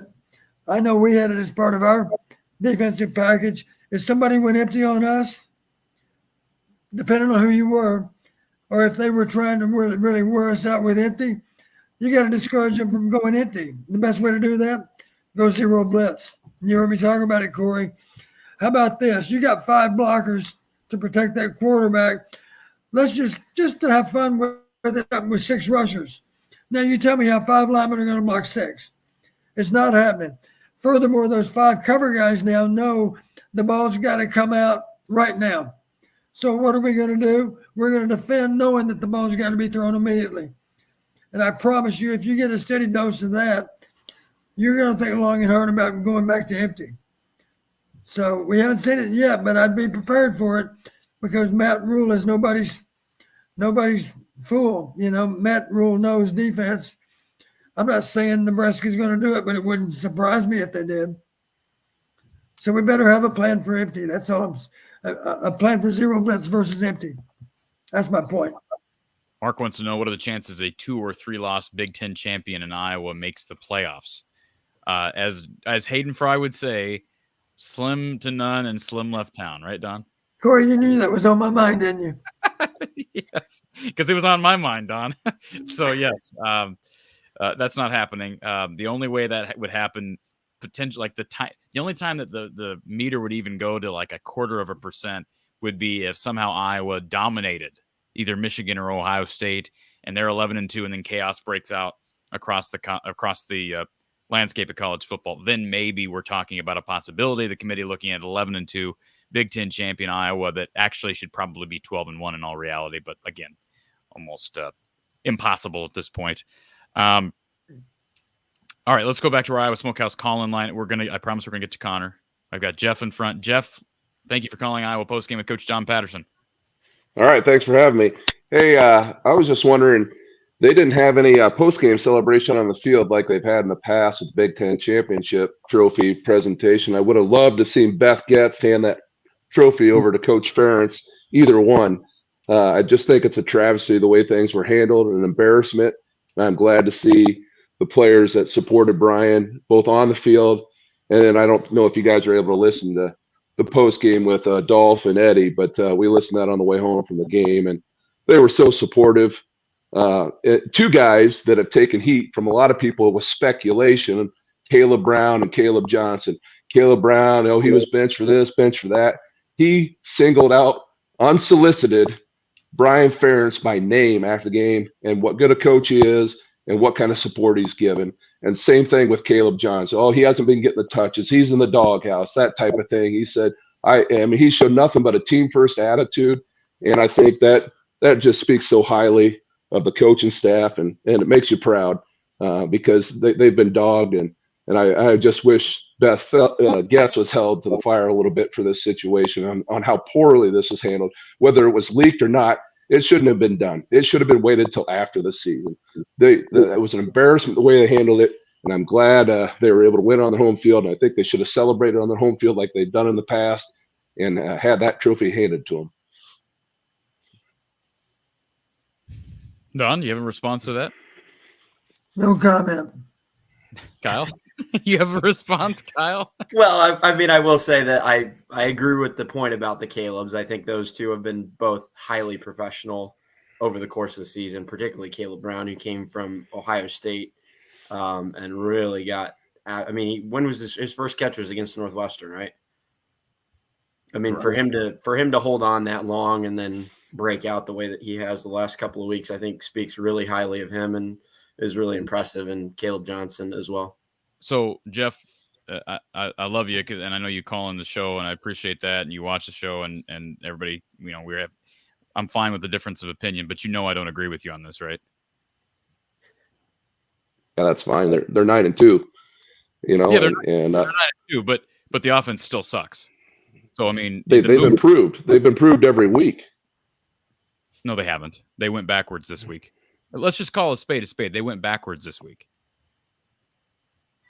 They scored 15 points against Corey. I think this was something that was interesting to me. Was Iowa? I think we can all agree has a defense that's top 10 in the country, and have had that for a while. This was the first time in like 15 games in a row that they had they had gained more total yards than an opponent 2 weeks in a row. It's only the second time it's happened in like 3 years. But just keep in mind, the only reason I say that, and I have no vendetta against Brian, and Jeff, I love the fact that the players embraced him and rallied around him tonight. I think that's fabulous. But Indiana put up 45 on this Illinois defense last week. And that's why the game was handled in a different way. The game plays out a different way. Haven't you seen how every week Iowa plays you into their game? And it's worked for them. I understand that, and that's why you don't see me on here ripping Kirk. But I mean, are you more upset with the fact that Brian's being let go, or just more upset with the fact that the announcement was made during the season? The announcement was made during the season. I mean, you could see the frustration from the staff. I mean, that was embarrassing. I mean, who is she to come in as an interim? Her experience and background is mid-major level soccer, to know what it takes to be an offensive coordinator at that level and evaluate that. I get that, you need clear minds to do that, but that happens at the end of the season. It's an embarrassment. It happened in the middle of a race, and I'm glad they persevered through it. And like I said, the players stuck together with the coaches and supported the decision. But, I that agree. I will say this, though. Beth would not have been put in that situation had the previous AD done his job after a season like he was required to as Brian's superior. Well, So that statistic, that metric had nothing to do with. I mean, 25 points a game is ridiculous. There are 4 teams in the Big Ten averaging more than 20 out of 14 teams. Michigan, Ohio State, Penn State, and then Maryland, who's got a lousy defense. That's just an absolute asinine metric. The metric they should be measured on is wins and losses, and the head coach should be able to evaluate his staff after the season. okay, but the head coach cannot evaluate his son. That's why the AD is responsible for making that decision. You do understand that, correct? This is his son. I understand what you're saying. Mid-season, what parameters or what basis does she have? What qualifications does she have in that position? Well, that wasn't necessarily all her decision either. There was Corey, correct me if I'm wrong. Barb Wilson's got some say in that because she has a lot of background in it too and calling plays. Well, I mean, heck, so you just want unlimited power for Kirk Ferentz. He can hire anybody he wants. Mary can be the new quarterbacks coach, and I mean, there unlimited power. Or is that really what we're voting for here, Jeff? No, a mid-season decision should not been left up to her in those hands. I know, but what I'm saying is Barta should have made the decision last year at the end of the season. He did not. So there's pressure. There was obviously pressure above Beth Getz, and we don't know why the announcement was it leaked? What we don't know why that happened. It doesn't matter if it leaked. It shouldn't have happened until the end of the season. What do you mean it shouldn't have? It didn't happen until the end of the season. It did happen, whether it was leaked or not. It did not happen. Beth Getz's decision this year happened in season. What's the difference between it being leaked and her announcing it? What's the difference? It's out there. It got out there. It shouldn't have been. It shouldn't have been a conversation that happens in the season. Well, again, you talked about how stupid the contract was. The 25 point per game contract, maybe it was a situation where Beth or whoever was above Beth said, hey, we don't want that to be the narrative. We're making this decision on our own accord based on our own metrics, not on some stupid metric that Brian, Barta, and Kirk came up with. Is that fair? Brian and Kirk didn't come up with that metric. Really? Yeah. Okay. You know that to be true, Jeff? I don't know. Okay. I'd be shocked if they didn't have at least the same. I fully appreciate. Well, I said this earlier when I did this. As a former coach as well, you've been critical of Brian in here, Don. As a former coach, I would say it's breaking code. You have inside information. You've been on the sidelines and stuff, and you've been critical, very critical, and it's different. Jeff, to be That's what I've been, Jeff. I've been honest. That's what I've been. In a critical way. Oh my God. I brag on him when I have a chance to do so. If I'm not in position to brag on him, I don't do it. It's that simple. It's just objectivity. It's a difference of not bragging on versus being critical of that hire in that position when he got hired as quarterbacks coach in this offseason. He puts himself in that position by hiring his own son too. I'm just curious, what do you want us to do on this show, Jeff? You want us to come on the show and go, oh, Kirk and Brian, we love you so. Kirk and Brian, we love you so. Give us soup. I mean, what do you want? There's a way you can handle it like other media members do that's more respectful. You mean all right. Oh my goodness. All right. Okay. Well, I got nothing else for you, Jeff. I appreciate you calling in, but if you let's just leave it. I mean, it's a serious question. Do they listen? Do they know how critical you've been, Don, Brian, and Kirk? Because you talk to them. Do they have issue with that? Kirk has never said one word to me about anything I've ever said about Iowa football. And you know Is he aware of it? Absolutely, I'm sure he is. He's also aware, Jeff. He's also aware that I'm giving up a lot of my time to do everything I can to help them win. I'll tell you why. Are with Iowa football. I'll tell you why too, because whenever Don Patterson's been on this show for 3 years, Jeff, he has been respectful in his criticism. There's a difference between having an agenda and a narrative that's favorable to whatever your subject is, and actually being honest while also being respectful.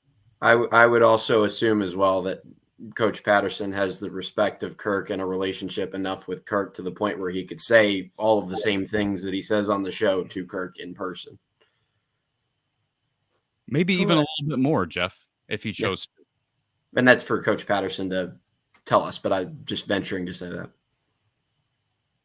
Jeff, I appreciate you calling in, sir. Yeah. Let's move on. All right, let's move on. We got a couple of super chats to get to. First of all, Scott, appreciate the super chat. Deacon Hill. Well, let's appreciate that super chat from Scott. I don't know what it means other than they did win this game behind Deacon Hill. Deacon Hill has improved these last 2 weeks. I think he took a step back in the second half today. I know that that's heresy for me to be critical of him and say something negative about a Brian Ferentz coach player, but Deacon Hill has been better the last 2 weeks than he was, the first 4 starts of his career.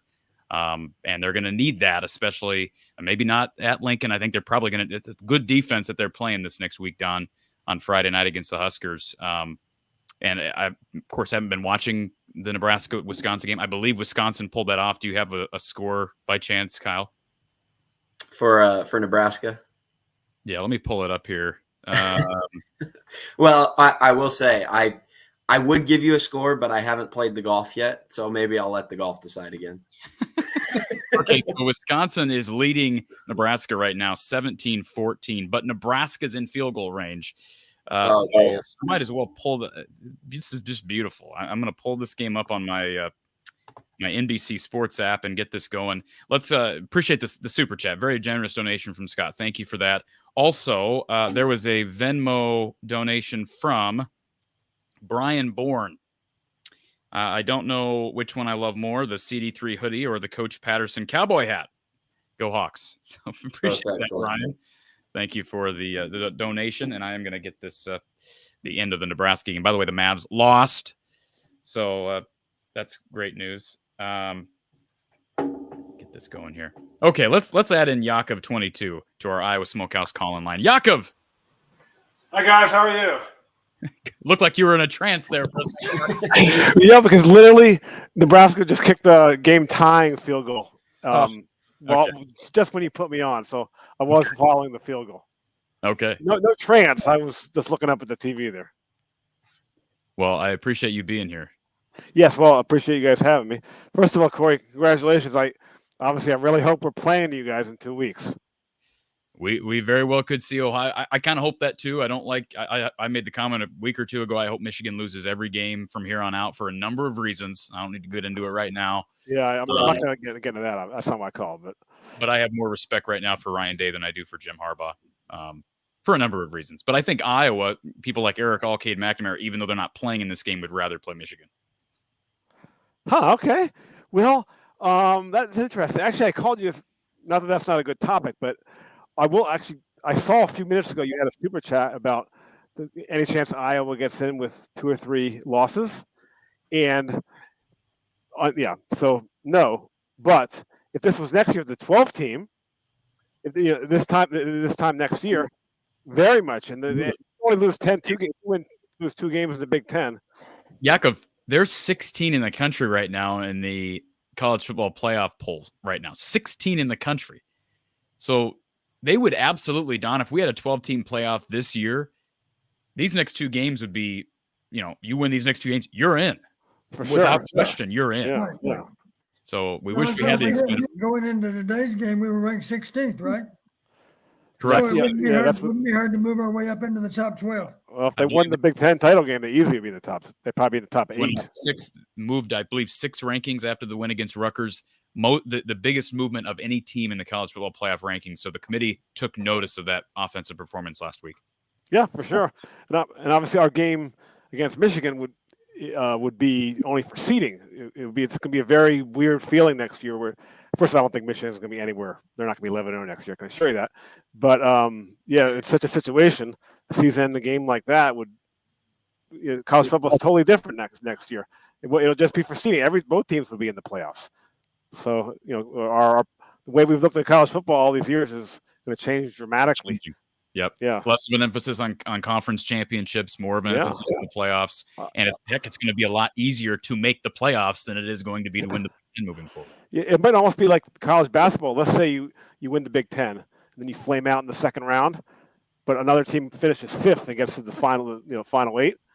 That's 2 more games, but they had a significantly better season. But actually, what I wanted to call Don, Coach Patterson, is I did watch the Iowa game, but I don't want to. You guys have talked about that, so many angles. I don't have anything to add necessarily on that. But something I was thinking, Coach, I was watching one of the pregame today, and that shot they have before every game was like 22 minutes before kickoff, and both head coaches are like at the 50-yard line, with their arms folded like that, having a very nonchalant conversation.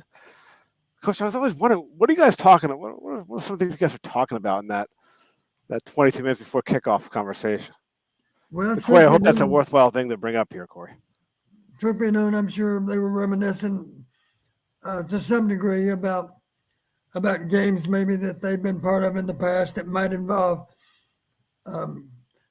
Brett on our sideline, either playing or coaching, or might involve Brett on the other sideline, coaching against Iowa. He's been in both situations, of course. And you got to realize these guys, they want to win in the worst way, but they're still dear friends. Right, I'm sure. Their friendship goes back a long way. One thing I'm confident in saying, Kirk thinks the world of Brett, and Brett thinks the world of Kirk. And why wouldn't they? Because they're both incredibly great people. Both of them are. For sure, yeah. And I wasn't even just speaking about the Iowa-Illinois game. I just meant in general. That's a very common scene they show prior to about 20-25 minutes before kickoff.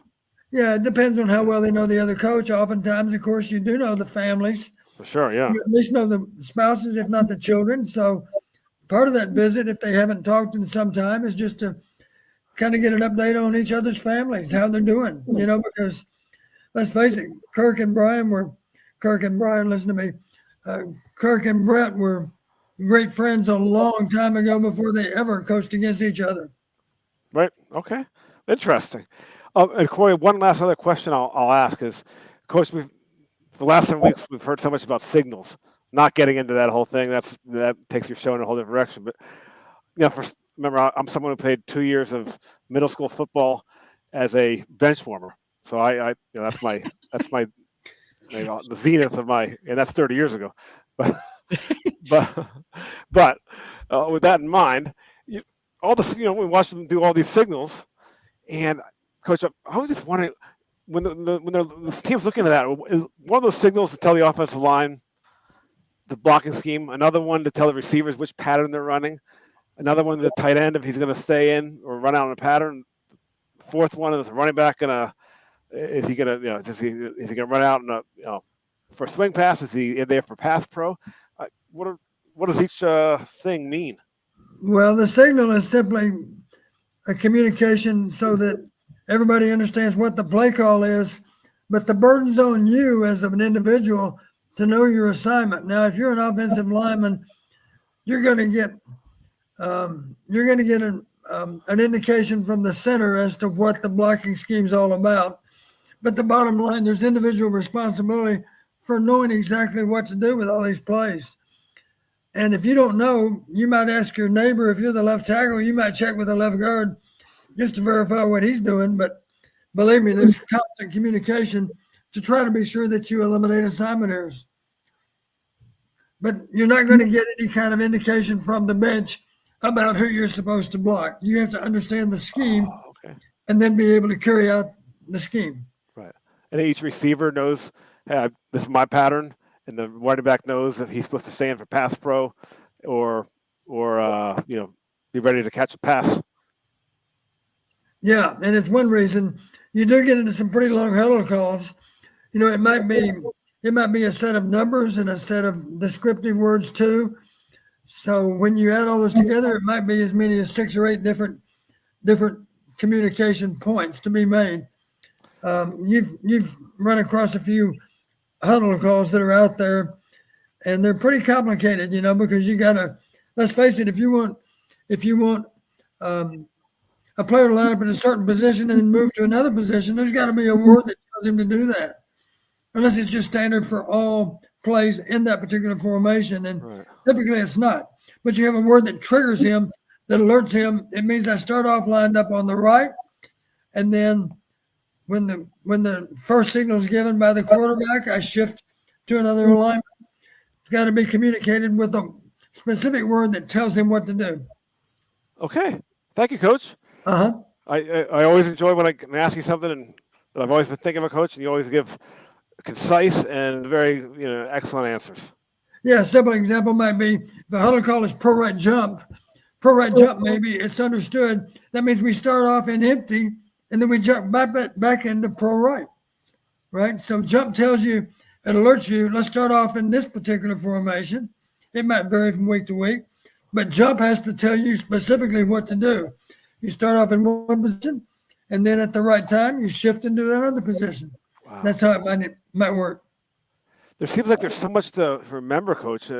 One guy doing the wrong thing, it blows up the whole play. That's why you have to. That's why you have to practice football to get it right. Right. Yeah. Well, football, Coach, is important it is to be a superior athlete. Even if you are that could not always be enough. It's a good start, but it's not just that. Yeah. It's more complicated than people realize. Right. Yeah. That's right. Gentlemen, I wish I could ask more things, but I know it's about time for you guys to go. I might finish up watching a game here. But again, Corey, I hope I can. I'll watch your show no matter what in 2 weeks, but I'm hoping it's going to be Ohio State, Iowa. Sounds good, sir. Well, we'll all be watching next week, and we'll hope that we get a matchup in 2 weeks. That'd be more. Yeah. Have a good night, gentlemen. Thank you, sir.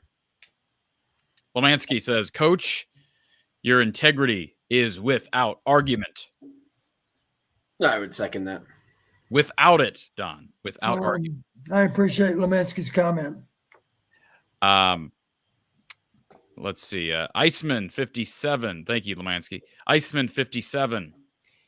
Appreciate the super chat. Hey, Don, back in the late 70s, early 80s, I worked for Mark Hendrickson's brother, Jeff, at Athlete's Foot in Old Capitol Mall. I also attended your first game in 79 versus Indiana. We lost a big halftime lead, but it felt like we won. Thanks for the memories. I had that first game, and we played a wonderful first half, except we forgot that it was only half done. They beat us at the end. They beat us with a wheel route, incidentally. And I still remember the name of the cornerback that was beaten on that play, but I'm not gonna share that. That wouldn't be fair to him. Thank you, Iceman, for the donation. We do appreciate that, and for the kind words for Don. Very much appreciated. I read all the super chats, so I don't pass any up. Bill says, to the caller, Jeff, why did the offense seem to change after the announcement on Brian? That is Bill Smith. Thank you for the super chat, Bill. Do appreciate that. And again, I read all super chats. Bill said, CJW says, here is 20 just for ripping on him. Let's see. Kyle, Corey and Coach P are must watch after every game. Big Ten West champs sound great. Thanks. That's football. Thank you, Kyle. Thank you for being here. Zach, appreciate the super chat. Zach, love the show. We love you being here. Thank you, Zach. And D. Rollifson, Slippery Noodle and Weber Grill in Indy. Weber or Weber Grill? I'm not a. Wait a minute. What is he talking about? Weber Grill? Is that a restaurant, or is he actually talking about an actual Weber Grill? What are we talking about? I'm confused. I get the "Let's Go Hawks" at the end, though. I understand that. Don, are you going to be going to Indy? We haven't decided yet. Okay. It's not actually too far away from where I'll be at school, so I'm half considering it. I'll have to see what the ticket prices are, though, because we've still got a college budget to work with, unfortunately. Well, I'm going to be applying for press credentials. I'm going to guess they don't give me press credentials for this. I'm going to do it anyways, so I can say that I did everything I could. I'm going to be doing that when I get off the show. By the way, overtime right now, Wisconsin, Nebraska in Madison, 17-17, first and goal, Badgers. So the longer this game goes, the better it is for Iowa. Nebraska already will have a short turnaround night game here, Plus, they have to play on Friday morning against the Hawks back home following a road trip. So you read into that all you want, but that could be a factor. Jack is the one that said earlier that he thinks Iowa should rest players. He says, read the follow-up. I'm on pain meds, guys. LOL. So we forgive you for the ridiculous comment, the ridiculous suggestion earlier, Jack. Michelle wants to know, what do you think about Iowa's penalties? More penalties today than typical for Iowa, Don. For the day, Iowa had, let's see, penalties. 70 yards, I think. 6 penalties. Yeah, good call. I can't remember exactly, but I think it was 70 yards or 70-something yards. Why is this I know so penalties were pretty even, right? They were very even. Yeah, like 70-56 or something. Let me see if I can. Typically doesn't have that many issues with penalties. The only thing I said earlier in the show, Don, is that is it perhaps, if you're going to read into things, the emotion of senior day could maybe get people a little bit, their focus maybe waver a little bit. Well, you couldn't help but notice both sides were a little bit chippy. There were a few little dust-ups between players over the course of the game. Penalties, incidentally, Illinois 6 for 53 yards. We also got flagged 6 for 70. So it's unusual that we get flagged that much.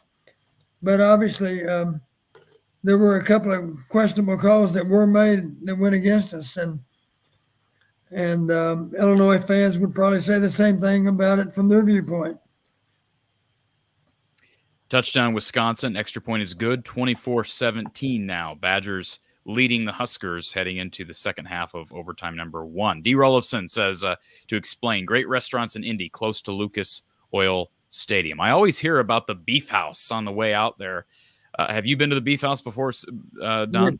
Yes, I have. That was a tradition when we played at Indiana State. I remember one year we had a poor first half against Indiana State, and we were the better team. And I did mention at halftime, you don't have to go to the Beef House after the game. You can just pick up from McDonald's and head home if that's what you guys would like to do. And amazingly enough, they played a lot better in the second half. If you've been to the Beef House, you know why they were more motivated. Well, I don't know if I'll be in Indy, but I'm definitely going to be making a trip to the Beef House if somehow I do make it out there. Don, are we going to do a show from Indy if you make it out there? Well, we'll do a show one way or the other. How's that? Stuart says, Corey, your show does a great job at honest game analysis. If that translates to negative for some people, then those people can go cry a river. That's Stuart. Appreciate the, well, I guess that wasn't a super chat, but I still read it. Charles says, Coach Patterson, your reputation speaks for itself. Always been professional, fair, and yes, honest. I agree with that, Don. Let me, there was one more super chat that I missed. Erica. She was in the queue to jump back on here, but I think she's gone now. She wants a Hayden Fry bedtime story, Don. Can you give us one before we? She wanted to speak to our caller Jeff with some strong words. That's why I didn't put her on. But yes, okay, Don, do you have a Hayden Fry story for us? I don't want to disappoint Erica. Yes, I do have a story. And it's a good motivational story, and I'm not going to be able to tell it exactly as Hayden did, but I'll do the best I can. Let me get my screen back where it was. There we go. It goes something like this. There was let's say it this way: the wisest man in the village was a wise old sage that lived up on a mountain. And everybody in the village knew that he was the smartest man beyond any comparison to anyone else. So if they had a big decision to make, they would make the trek up the mountain, and they would simply ask for great advice from the wisest of all men. But there was one young guy that thought he might be able to expose this guy as a fraud. So he thought up his plan, and then he took steps to carry out his plan. He made the trek up the mountain.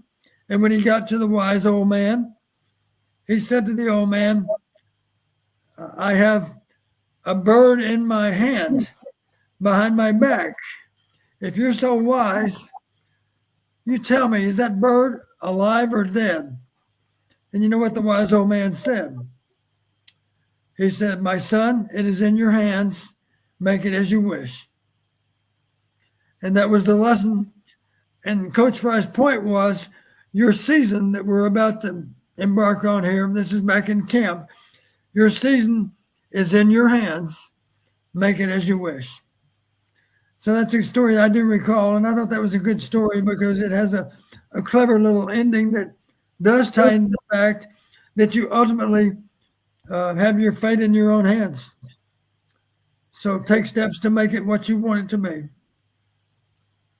Hope that'll satisfy. That's all I got for the night. All right. Let's see. So, a couple things. Steven says the O-line is getting better and better each week, just like a Kirk Ferentz team. I think in large part that's true, Don. Protection was good early, then kind of a lull, especially with the Penn State debacle, but that was a really good athletic Penn State defense. But for the most part, they've ran the ball effectively. It hasn't been great. I mean, their numbers are modest, but solid. And today, Iowa ended up with 114 net rushing yards, and LaShawn Williams healthy 3.4 yards per carry. Caleb Johnson knocked off a big 30-yard run. He's 5.3 yards per carry. Jazz Patterson just under 3 a carry. But you can live with those numbers if your defense is playing as well as it has done. Yep. M. Finn wants to know that the NCAA adopt the stupid NFL rule about driving the quarterback. That hit wasn't late, and he didn't hit his head. All he did was land on him. That is an NCAA. That is a college football rule, though, Don. I don't know if it was adopted by the NFL or from the NFL, but you cannot drive the quarterback into the ground. I'm not saying that's what Schulte did, but that is the rule, whether you like it or not. You've heard that term of planting a guy into the ground. There should be a foul associated with that. You're clearly, to me, it's pretty simple. Are you trying to injure the player? Is it a malicious hit? That was not a malicious hit. That was simply a football hit. That's all it was.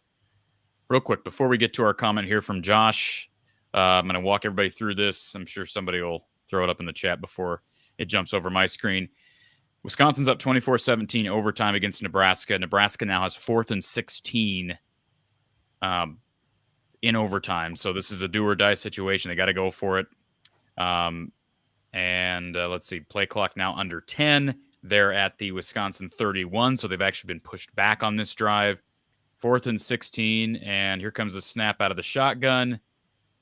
And a throw deep down the field and deflected, intercepted. Wisconsin wins 24-17. So the Huskers enter their game against the Hawks needing a win to get to bowl eligibility. So a lot to play for next week.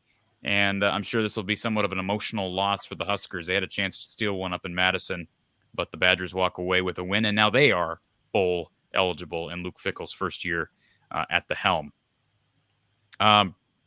Josh says, hey, Corey, how do you try and keep all 3 of our halfbacks happy enough to want to stay with the program while still utilizing all 3 of them in the game? It's a better question for Don. Don, I know you didn't coach during the transfer portal era, so to speak, but all 3 of these guys have different skill sets. I have a feeling they're not going to be able to hold on to all of them, but that's just kind of the era of the portal and this era of college football. Well, let's face it doesn't matter which one you are. All 3 of them have to feel that they've had a fair opportunity to show what they could do. And they've also heard, I'm sure, from their coach. Liddell, of course, played for us. Liddell understands team concepts. I'm sure he's reminded those guys, this is not all about you. This is all about what's best for our team. And running back by committee is a good thing. Most championship teams have at least 2, if not 3 backs that can play when the game's in. And confidence in all 3. We'd like to keep all 3. Unfortunate to me if any of the 3 left, but if they do leave, in my way of thinking, it's to some degree simply because they're looking for some kind of guaranteed opportunity. They're afraid to compete, maybe. If that's the case, then at that point, if you see them leaving for those kind of reasons, you really haven't lost that much at all. I got to believe all 3 of them are good competitors, and they'll all think long and hard about leaving Iowa football. That's what I would hope for. And if one of them chooses to leave, we'll wish him well and we'll carry on without him. Okay. Appreciate the super chat here from Iceman57. Sorry, memories of Hayden and Don's first game at Kennett keep flowing. Hawks were a joke in 78 when the team ran onto the field for the first game in 79 wearing Steeler colors. It was electric. I still hate Tim Clifford. I do have a story about Lee Corso on that very day. I happened to be standing nearby. Here comes Lee Corso out to talk to Hayden, and I couldn't help but overhear the conversation. And Lee Corso starts off by saying, Hayden, you know, I had a hard time getting my guys out of the locker room because they're afraid to come out here and size you guys up. I think they're afraid to play you guys. You know, that's the kind of comment that Lee made. Of course, he and Hayden go back a long way, and he was just trying to be funny, I think, but it made for a lighthearted conversation, that's for sure. Hayden's response, of course, was, why would they be afraid of us? We haven't struck fear into too many opposing teams in recent years. So thanks for the compliment, but I don't really understand why they might be fearful about playing the Hawkeyes. And then they beat us at the end of the game. So we were prepared to play 60 minutes. We played a really good 30 minutes, but we couldn't carry it out in the second half. Thank you, Iceman57, for the super chat. Brinley Housel, as a former head coach, he would not want a coach saying he shouldn't hire a guy or he should fire a guy on a podcast. I have a hard time believing Don and Kirk told Kirk not to hire Brian as QB coach or to fire him like he said on this podcast. I got a news alert for you, buddy boy. Don has never once said anything about firing Brian. So go run to your mommy. Have a nice night. Bye-bye now. Let's go back to our super chats. D. Rollifson says, top 50 offense, we would have a college football playoff chance. Sure, absolutely, with that schedule, because they would have beaten top 80 offense or 90 offense. They should be, let's be honest, as much as we don't like saying this as critics of the program at times, they should be in the conversation right now because they should be 10-1.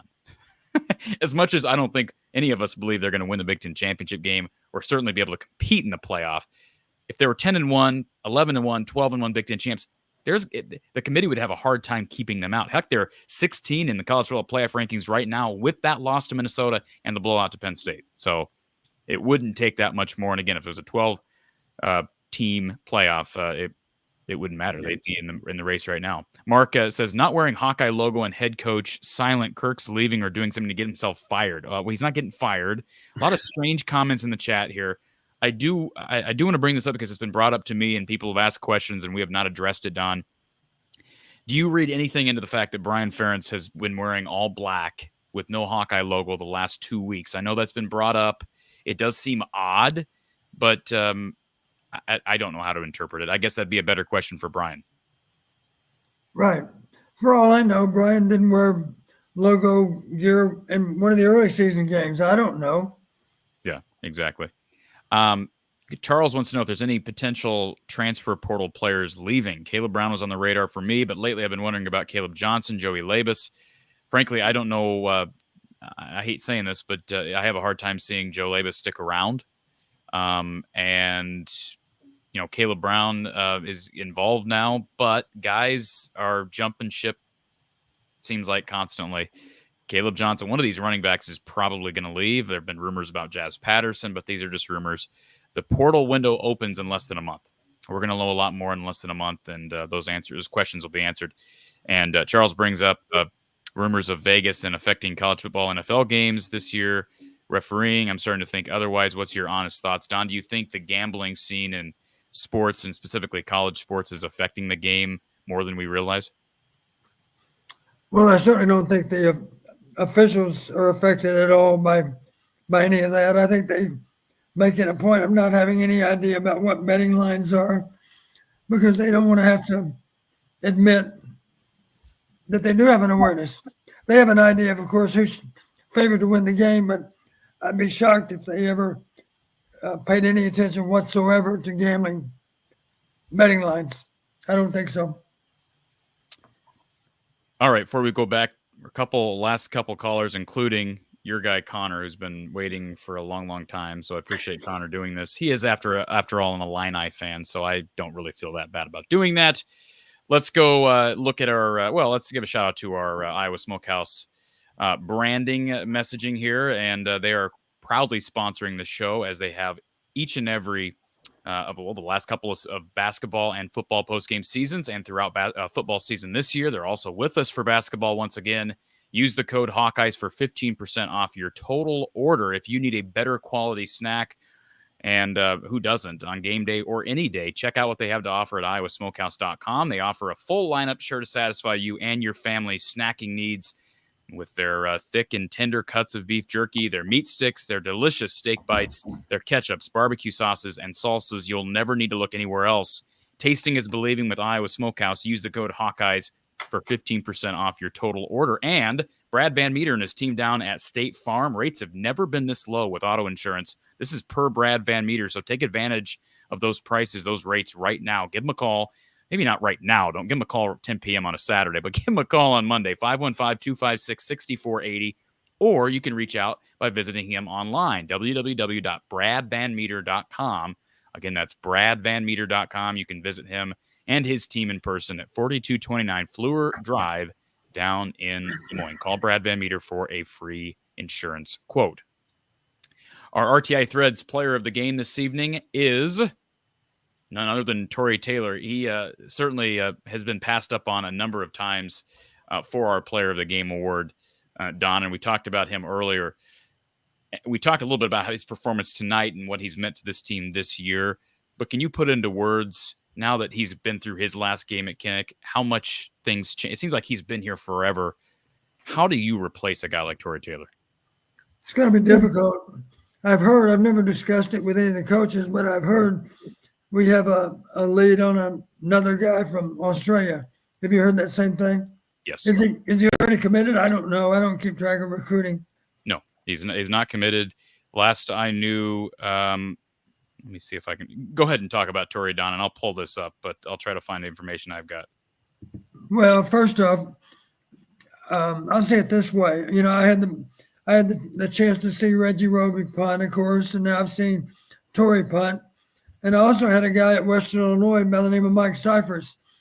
And if we have any Charger fans, they certainly know who Mike Cyphers was. Mike punted in the NFL, I believe, 12 years, something like that.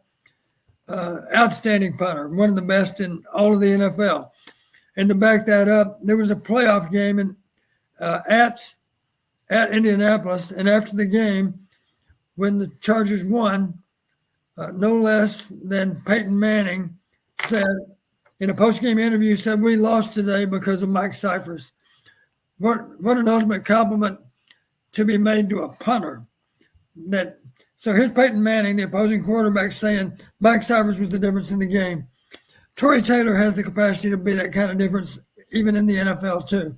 He's certainly been that difference in college in so many games. In any number of games, he has been our MVP, even above any offensive or defensive players. That's how good he is at what he does. And I was just glad to see today he demonstrated all over again that not everything has to be an end-over-end backwards kick. He also demonstrated I can spin the ball off my foot, and when I do, and I hit it well, it goes for a long distance with great hang time. And you ask any punt returner that's ever fielded punts in college or pro, believe me, if it's a 4.6 hang time compared to a 5.2 hang time, there are a lot of punt returners that start losing their nerve when the ball is up there for more than 5 seconds. It's hard to have a 5-second hang time. If you don't believe it, go out in your backyard and try to punt a ball for any distance and keep it in the air for 5 seconds. It's a real challenge to get that done. Very few people can do it. I have to say as well, Coach Don, you could probably attest to this as well, but maybe this discloses how much of a Iowa fan I am. But the times that I've gone to see Tory Taylor punt in person, to me, it's much more impressive in person. And I, even today, was reminded of how great he really is with the different kinds of punts, the different kinds of spin, all the stuff you're talking about versus on TV where essentially he kicks it and it cuts to the returner. I think that's one of the kind of small things that was really, really great about going to an Iowa game today. Absolutely. You are muted, Corey. I needed a moment to myself, Kyle. Tory Taylor is our RTI Threads player of the game with 8 punts today, 413 yards. And once again, more often than not, he has outgained his offense. I think the exception being probably just this one game against Rutgers. I don't know that. I know he averages more punt yards than the Iowa offense does total yards. 52-yard average today. Really impressive numbers once again. And had he had his right-hand man, Cooper DeJean, as a gunner, I think he would have had more than 2 punts pinned inside the 20. Cohen and Tringer is going to be a fine young DB, but Don, that one play by Cohen down near the goal line irritated the living daylights out of me. I'm watching that ball just parade down toward the goal line, and an excellent opportunity for Cohen to just, you would think, just bat that ball back. And it's almost like he rolled with it, like grabbed it and rolled into the end zone. Yeah. What are you doing? Yeah, you're pretty sure that number 3 would have downed it, aren't you? I'm very sure of that. John Nestor did make a nice play. I think he's going to be a good gunner. He's a young kid out of the Chicago area. He's got a bright future as a DB at Iowa as well. All right. Couple quick notes before we move on. I know I've said that like several times, but I do want to get these things in. Don, this is what Iowa football is. It's 3rd and 1 in the first quarter. Then it's 4th and 1 because they run. Of course, they're not going to throw on 3rd and 1 and treat it like a waste down because we're not going to go for it on 4th and 1. 4th and 1, they punted midfield. And, the first part of me wants to be critical about that. The second half of me says, well, I guess it's probably the right decision because they'll get the ball back anyways. What happens 3 plays later? Safety in the end zone. So, the Kirk Ferentz way works once again. I mentioned the quick review call against Illinois. I thought it was a bad quick review call, if you want to call it that, from the officials. Brett Bielema called a timeout to have that catch looked at. And again, I watched it on the replay. Maybe it was incomplete, but I didn't see it as conclusive, and I think it was worth a longer look. And then later on, I believe the same drive, a pass interference flag was picked up. A pass interference called to number 8, Deshaun Lee. I thought that was a bad call against the Illini. If I was an Illini fan, I would have been mad at officiating in that first half. And there were some calls that went against Iowa as well, but that's just me being objective. We talked about going empty. We talked about Cohen and Tringer. We talked about the crap roughing call on Quinn Schulte on 3rd down. It was a critical down, Don. That was a consequential penalty called on Quinn Schulte. Could have potentially been the difference in the game. Iowa was going to get that ball back. And I'll simply ask this question. Is there any way you would view it as a malicious hit? No, not at all. He was simply playing football and trying to tackle the quarterback.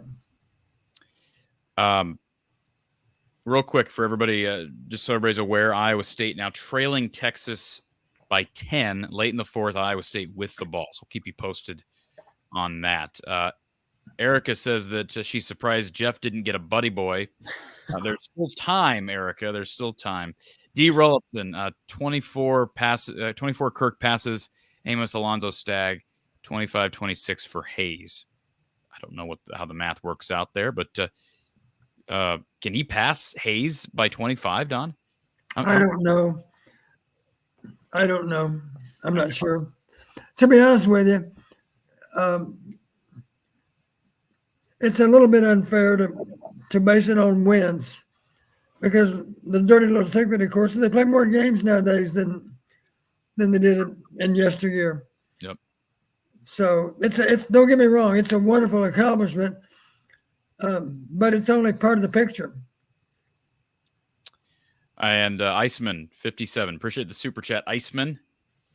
You won't believe this, Don, but I'm buddies with a Hoosier DB who played on special teams your first game in '79. His Corso stories from that game are priceless. I can't share them. I'm running out of money. Thank you, Iceman, for that. He's really obsessed with that first game in '79, isn't he, Don? Well, it's a game that neither one of us will ever forget.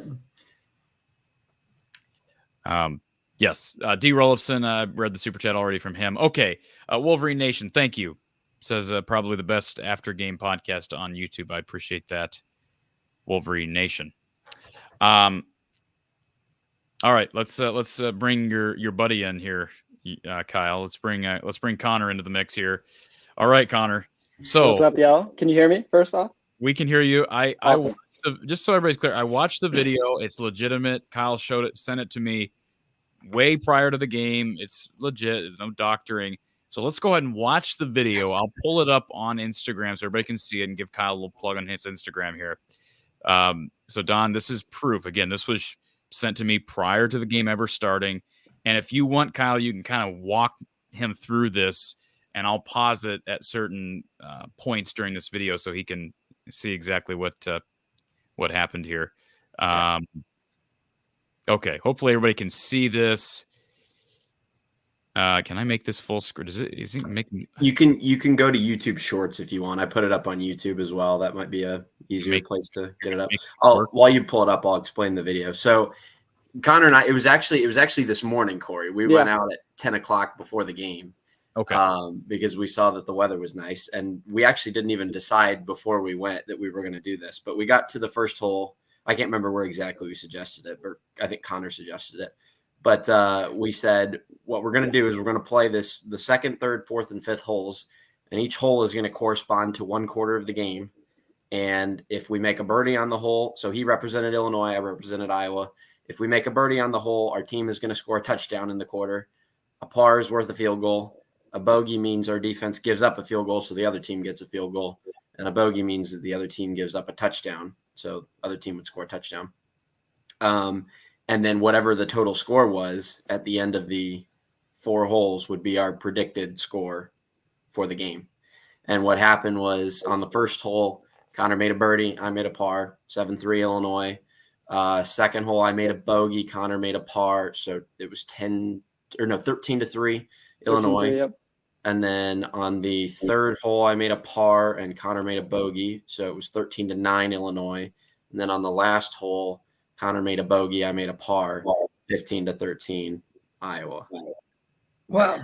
That is So- amazing. Why don't I? So actually, YouTube is not going to be cooperative with me on this. So we're going to go back to Instagram. The new YouTube formula, I don't even know how to get, or format, I should say. I don't even know how to get a short to show up full screen. So we might as well just go off your Instagram. Okay. Because I can actually avoid the sound playing at the same time. So we'll start. Let's start at the beginning here, Don, and I hope we don't lose viewers, but I don't really care at this point. Actually, viewers have gone up since we brought in Connor, so apparently people drink your tears for today's game, Connor. I'd love to have a little bit of a chat here too. I'd love to give a couple opinions, and I have a question for Don specifically after too. Okay, perfect. Let's see if we can get this. Why does it start playing before I want it to start playing? It plays automatically when you click on the video. I hate that. Okay, I'll pause it here. Now I'll share the screen. So I apologize for the slight delay. Don, hopefully you can see the video. It's going to be a little small. I'll try. But, this is the Iowa-Illinois score prediction. So as you can see, Connor's wearing an Illinois jersey. Whose jersey is that, Connor? There is no, I found it at a Marshall's for pretty cheap, so it's not a person, it's just a nice jersey. Okay, and Kyle's wearing a Luka Garza jersey, I think, right? Yeah, correct. Okay, so go ahead, Kyle. You want me to play? Yeah, this? so we played it at Brown Deer this morning in Coralville. It's the course that I grew up at. And so we played the format like I described. You can probably hit play, Corey, but yeah, it was kind of a spur of the moment thing. I put the scoring there at the top. So birdie 7 points, par is worth 3 points, and bogey concede 3, double concede 7, and each hole was worth the first quarter, second quarter, third quarter, and fourth quarter.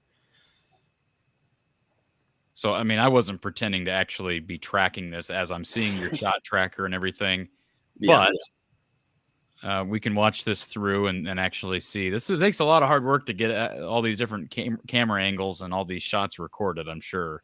Yeah, it's definitely it's a different focus than going to play golf, like just for fun or competitively. It's a lot of extra.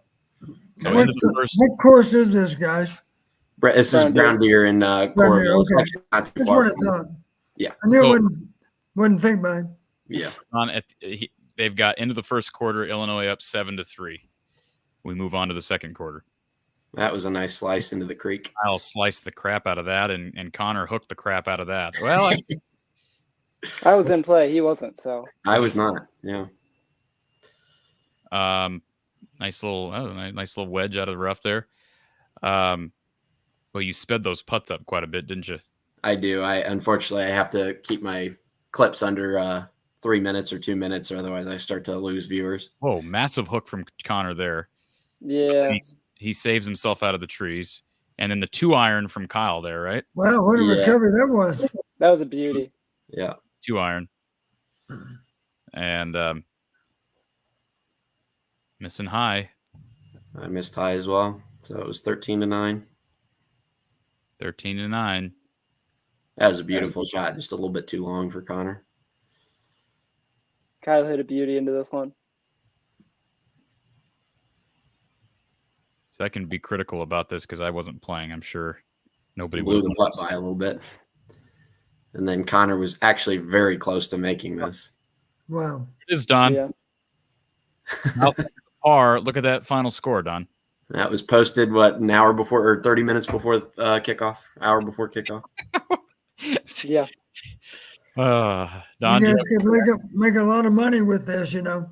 I don't know how to market it because I feel like I need to put it up again just to like put it out there again. But everybody check out Kyle's golf page, Kyle Spence Golf. Kyle Spence Golf, all one word on Instagram, and you're also on YouTube. Yep. All right. Maybe I'll have to do it again. I might try and play again tomorrow because I think tomorrow's our last nice day. So maybe I'll have somebody represent Nebraska. There you go. See if we can do it again. Nebraska. Yeah. I don't have any friends that would be Nebraska fans and golfers, but I'm sure I could convince somebody. Maybe my dad. Maybe I'll throw red on my dad and make him do it. Your dad dressed in red. So Connor, you had a couple of questions for Coach.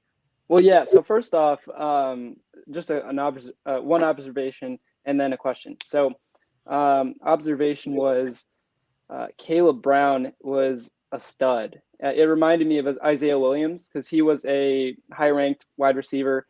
Didn't really play well at the start. And then as he grew, it really showed the talent that he had. And so to me, he's definitely somebody who, for Iowa, should be the main piece going forward. Now, my question for Don was, I'm an Illinois fan, so I listen to Illinois sports podcasts. And one of our, host, we'll say he's a host, he talked about how Kirk runs the offense and he has such a hold on what they do. And so I'm curious how much rope would he give a new offensive coordinator coming into Iowa after Bryant's gone? It's a good question. It would depend, I think, on who that candidate was. Obviously, if he's in high demand and has a lot of different options about where he might go, he has a significant bargaining chip with Kirk at that point. Yeah. In other words, he's simply not going to go anywhere unless he has the opportunity to run his offense, whatever that might be. So I think the more in demand that person would be, the more clout that he has in negotiating how that would all play out. Yeah. Having said that, Kirk is a very reasonable person. If that person he hires has got a track record indicating that he knows exactly what he's doing, I don't think for a second that Kirk wouldn't give him a chance to do his job the way in which he knew how to do it, the best way that he knew how to do it. I think that's what would happen. Kirk would still make all the big decisions, of course. Do I go for it on fourth down or not? Yeah. Do we try for a field goal or do we punt? Those kind of things. Those are head coaching decisions that the coordinator should not be making. A head coach might ask the coordinator for his opinion, and if he solicited the opinion, of course, he would expect an honest answer. Mm-hmm. But ultimately, those kind of decisions are made by the head coach, and the head coach all by himself. It sounds like that because it's what Connor's talking about is a balance once the coordinator's hired. To me, what I think of is more that would sort of weigh in Kirk's mind as the hiring process goes on. I mean, he knows, obviously, as he takes somebody in with more experience and more success, that he's going to have to give them more rope. But I think once the person's hired, then that relationship will kind of be established based on the credentials that come in the hiring process. Would that be correct? It's more the decision on how much rope to give him will probably be decided while the coordinator's being hired, not won't really be something that's adjusted during the Well, tenure. let's face it, the better he does his job, the more rope he'll be given. You can bet the on less that Kirk too. has to get involved. Yeah. I would have to think that if somehow they landed a guy like Ryan Grubb, that Kirk would give him some rope. I would hope so. I would have to. I would hope, but I don't know. Okay. Am I missing anything else? Anything else from you, Connor? Am I? One last observation. I think that Brian Ferentz, in terms of his coaching, we know that he is coming out after this year. Iowa fans have not seen good offense for a long time. And I think having 2 weeks where the offense looks, we'll say competent, not great, it kind of makes it seem like it's great. And so I think that just having these 2 weeks doesn't mean that his job should be saved. As an Illinois fan, honestly, I'd rather you keep him. But I want to remind to our buddy boy caller earlier that they scored 15 points tonight. They scored 15 points. And we're acting like it's the moon landing, like, oh, praise Brian. It's like they scored 15 points, man. 15. I mean, that's great and all, but they scored 15 points. And we had an offensive explosion last week for 22 points, which still would not have hit the metric that Brian and Kirk set for Brian. Yeah, isn't that something? I thought about that too. 22 points, we're all celebrating, and yet it's still below that 25-point metric that was ridiculous. I agree with that was a ridiculous. I agree with Jeff on that. That was a ridiculous metric, but that was not all Gary Barta. We've established that. You don't have to believe me if you don't want to, but anyways. Connor, appreciate you jumping on. I enjoyed the little golf antics you guys were up to before the game, and keep it up. And just hope, and maybe you need to start wearing Nebraska colors. And sorry, I don't represent them. Start hitting more of those trademark hooks that we saw in that video. He was a very solid player a couple years ago. I'll say his focus is not on golf anymore. After he was an old college teammate, so well, he's a lot better than I am. So I'm ripping him because he can't prove it right now. But anyways, thank you for jumping on, Connor. Thank you. Peace out, y'all. All right. Anything else, Don? Is there anything else that I'm missing? I can't think of anything. The show has gone a little bit rogue. I did see earlier. I don't know if you said it or noticed this, Corey, but somebody was commenting that our caller Jeff earlier, his last name actually is Brian. So I don't know if that's true or not, but thank you. Also, Wolverine Nation says, "Hey Corey, what's your opinion on schools like OSU, Bama illegally paying players to land 5-star recruits?" I would say, prove it to me. You're just saying that, and if you have proof, then send it to me. Send it to the NCAA, and we can discuss it. But I doubt Nick Saban needs to pay a whole ton of money to get 5-star recruits. Yeah, I don't know that there's any. I don't know that Michigan fans. No offense to Wolverine Nation here. I don't think Michigan fans should be accusing other teams of cheating right now. Like, to be quite frank. Yeah, that's what Erica says in the chat. Someone called Wolverine Nation should not talk about things that are illegal. Anyways, okay, this was sort of a rogue show in some respects, but we got through it, Don, and overall, just what a day! So happy for Brian, so happy for Kirk and this team. So many guys that worked so hard to get here and did have to deal with a lot of adversity. And the contract thing was a distraction, and the news about Brian's future, I'm sure, could have been a distraction.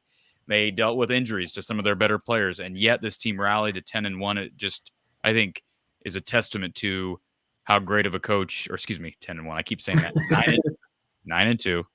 Don, it's just a testament to how great of a head coach Kirk Ferentz is, because if there's anybody that I have faith and trust in to rally the troops, regardless of the circumstances, whether it be a lawsuit that's brought up against his team prior to week 1 in 2020, or his son getting basically fired midway through the season this year. I mean, just go down the list. They were 0-2 after that lawsuit was thrown out against Kirk and against Brian, against Chris Doyle in 2020. They rallied to a 6-2 finish. and probably to a 7-2, 8-2 finish if they hadn't had the last 2 games canceled. It's just incredible how he has the ability, the uncanny ability to get his guys together. I have to think some of that was learned from Coach John Hayden Fry, but also just as a testament to who Kirk Ferentz is as a person. Very true. And let's not forget, Kirk would give a lot of credit to the players, because you've always heard me say, you win with character. You recruit the right kind of players. They do have to have talent, that's for sure, but they have to be highly motivated, and they have to have great character. And our guys have that. That's what the coaches recruit. We always, when we were having more of the Brian conversations, we always talked about how the bad play was a reflection of Brian's coaching. And I think we have to say the same thing about the culture and the players. They're a reflection of Kirk Ferentz's character. And I think that's a great thing. Don, I want to get some final thoughts from you on Nebraska. I know you haven't watched the Wisconsin game yet, but the Hawks will travel to Lincoln for a rowdy contest against a desperate Husker team that's desperate to make a bowl game finally. They're 5-6. They need this win on Friday. Iowa does not need it as much because they're in the Big Ten championship game regardless, but they would like to get Nebraska back for what happened to them last year in Kinnick. How does Iowa go on the road and beat Big Red? Well, our guys have tremendous pride. They want to represent. You've heard me say, Corey, and I'm sure the message is going to be delivered from the coaches to the players. Our job is to represent the West as well as we possibly can. Clearly, we need to be 10-2 to represent, to give the Big Ten Conference what they always desire, and that's the best possible matchup. Let's face it, on paper, if we're 10-2, that's a lot better than 9-3. 9-3, now people have some argument for not even watching the game, because it's not a fair competition. It's going to be a one-sided game. That's what people would say. If we're 10-2, we put our best foot forward. One of those games was a dubious loss too, as you know. And so now you're talking about, without question, hands down, the best opposition from the West. We need to win that decisively. We need to win on Friday, and be 10-2. By the way, for anybody that's wondering, Iowa State falls to Texas 26-16 at Jack Trice Stadium. So a sad Ames, but that team's a lot better, Don, than they were last year. I'll give Coach Campbell and that whole staff a lot of credit. They are a lot better than they were a year ago. I will be joined by Coach Patterson next Friday, Black Friday, for Iowa-Nebraska post-game coverage. That game will begin, kickoff, 11 a.m. Central Time on CBS. And as a reminder, Iowa and Drake, the women, back on the hardwood tomorrow night, 6 p.m. Central Time on Fox Sports 1. Don, you'll be at that game, won't you? Yes, we will. Loyal Hawkeye, look at you. Looking forward to it. Caitlin Clark and the Iowa women will be looking to bounce back against the Bulldogs, who took them to overtime a year ago down at the Knapp Center. One final reminder to check out our sponsors. We talked about Iowa Smokehouse. They've been sponsoring the post-game coverage, including our post-game call-in line. Shop RTI Threads as well. Cooper DeJean's Apparel. I've got the CD3 Laces Up shirt on right now, or sweatshirt, but a full lineup there at CD3LacesUp.com, including the It Was Not a Fair Catch apparel. Also shop Aaron Graves, Carson Shire, Aiden Hall, Zach Lutmer, all up-and-coming young stars at RTIThreads.com. You can also support the show, folks, by signing up for a free trial of Aura. Visit www.aura.com/Hawkeyes. You can find the link in the description below and let Aura know that we sent you from the Hawkeye of the Storm on YouTube, sent you, and you are benefiting the show. Completely free. Protect your information and experience peace of mind with Aura. And again, use that /Hawkeyes. Also, we've got a merch store. Check it out, from the Hawkeye of the Storm merchandise through Spreadshop. You can check out the link in the description below for that as well. If you're interested in donating to the show, to the cause, there are ways to do that. Certainly, super chats are appreciated, but there's also donation links to Venmo, Cash App, PayPal. If you want to donate by credit card, you can do so by PayPal as well. All that information is in the description. Follow me at From the Hawkeye on Twitter and Instagram, From the Hawkeye of the Storm on Facebook. If you want to become a premium member, click join next to the From the Hawkeye of the Storm channel on YouTube. And again, we'll be back with you tomorrow to talk Iowa Drake women following what we hope to be a bounce back victory for the women. So, Kyle, we've integrated you more and more into the show last couple of weeks, so we appreciate you being on here. And you keep predicting these Iowa scores, then I guess we have no choice but to have you on the show more. So keep up the good work. I don't know how you're going to do it with the cold weather. By the way, can I ask you a question real quick? Yeah. Top Golf, or it's not going to be Top Golf, but when is the Tiffin thing open? I've heard that it's within the next couple of weeks. They have pushed it back several times. I'm certainly confident it'll be open this side of Christmas. There's no doubt about that. So, we drive by it frequently. My house is actually within 5 minutes of there. So it looks ready to go. Your next assignment as a helper and part of this show is you're gonna make sure that they're sponsoring this show. All right. You have pull. You're a name. You're you're a future pro, right? You're going to. We're going to pair up with. Is it Top Golf or it's their subsidiary? What's it called? What's it going to be? It's called Pin Seeker. It's a branch off of Top Golf. So what is it? What will it look like compared to It'll for people that know what a Top Golf looks like, it'll look like any Top Golf. It's slightly smaller and the targets are slightly different. They're essentially just less sophisticated and less expensive to build. So it's a smaller Top Golf. Don, you're gonna like that, Don, right? I don't know. I've never gone that route. I do spend some time on the practice tee, but I've never done it in the wintertime. Never done that. You're going to go down there, Don, and you're going to have a good time. Connor with the super chat, he says, Jerry McGinn hates Iowa, same ref as the 2016 Northwestern game, the 2019 Purdue game. He by far has had his worst calls in Kinnick. Is that a coincidence? Well, John, what's his face? O'Day hates Iowa, and Jerry McGinn hates Iowa, and Ed Hightower hated Iowa, and certainly Courtney Green hates Iowa, and Teddy Valentine hates Iowa, and they all hate Iowa, right? I will admit, through all these years, there were a few, not many, but a few referees that I honestly wondered if they had something in for us. You wonder about a few, not many. All right, folks. It feels like McGinn might be one of those guys. Poor McGinn. We end on that note. Anyways, we're going to end it there, folks. The Hawkeyes headed to Indy, but first a trip to Lincoln for a shot at Big Red. The Hawkeyes over the Illini tonight, 15-13. For Kyle, Don Patterson, myself, Corey Braddock from the Hawkeye of the Storm. We'll talk to you very soon. Iowa Drake women's basketball postgame tomorrow night. We'll talk to you then.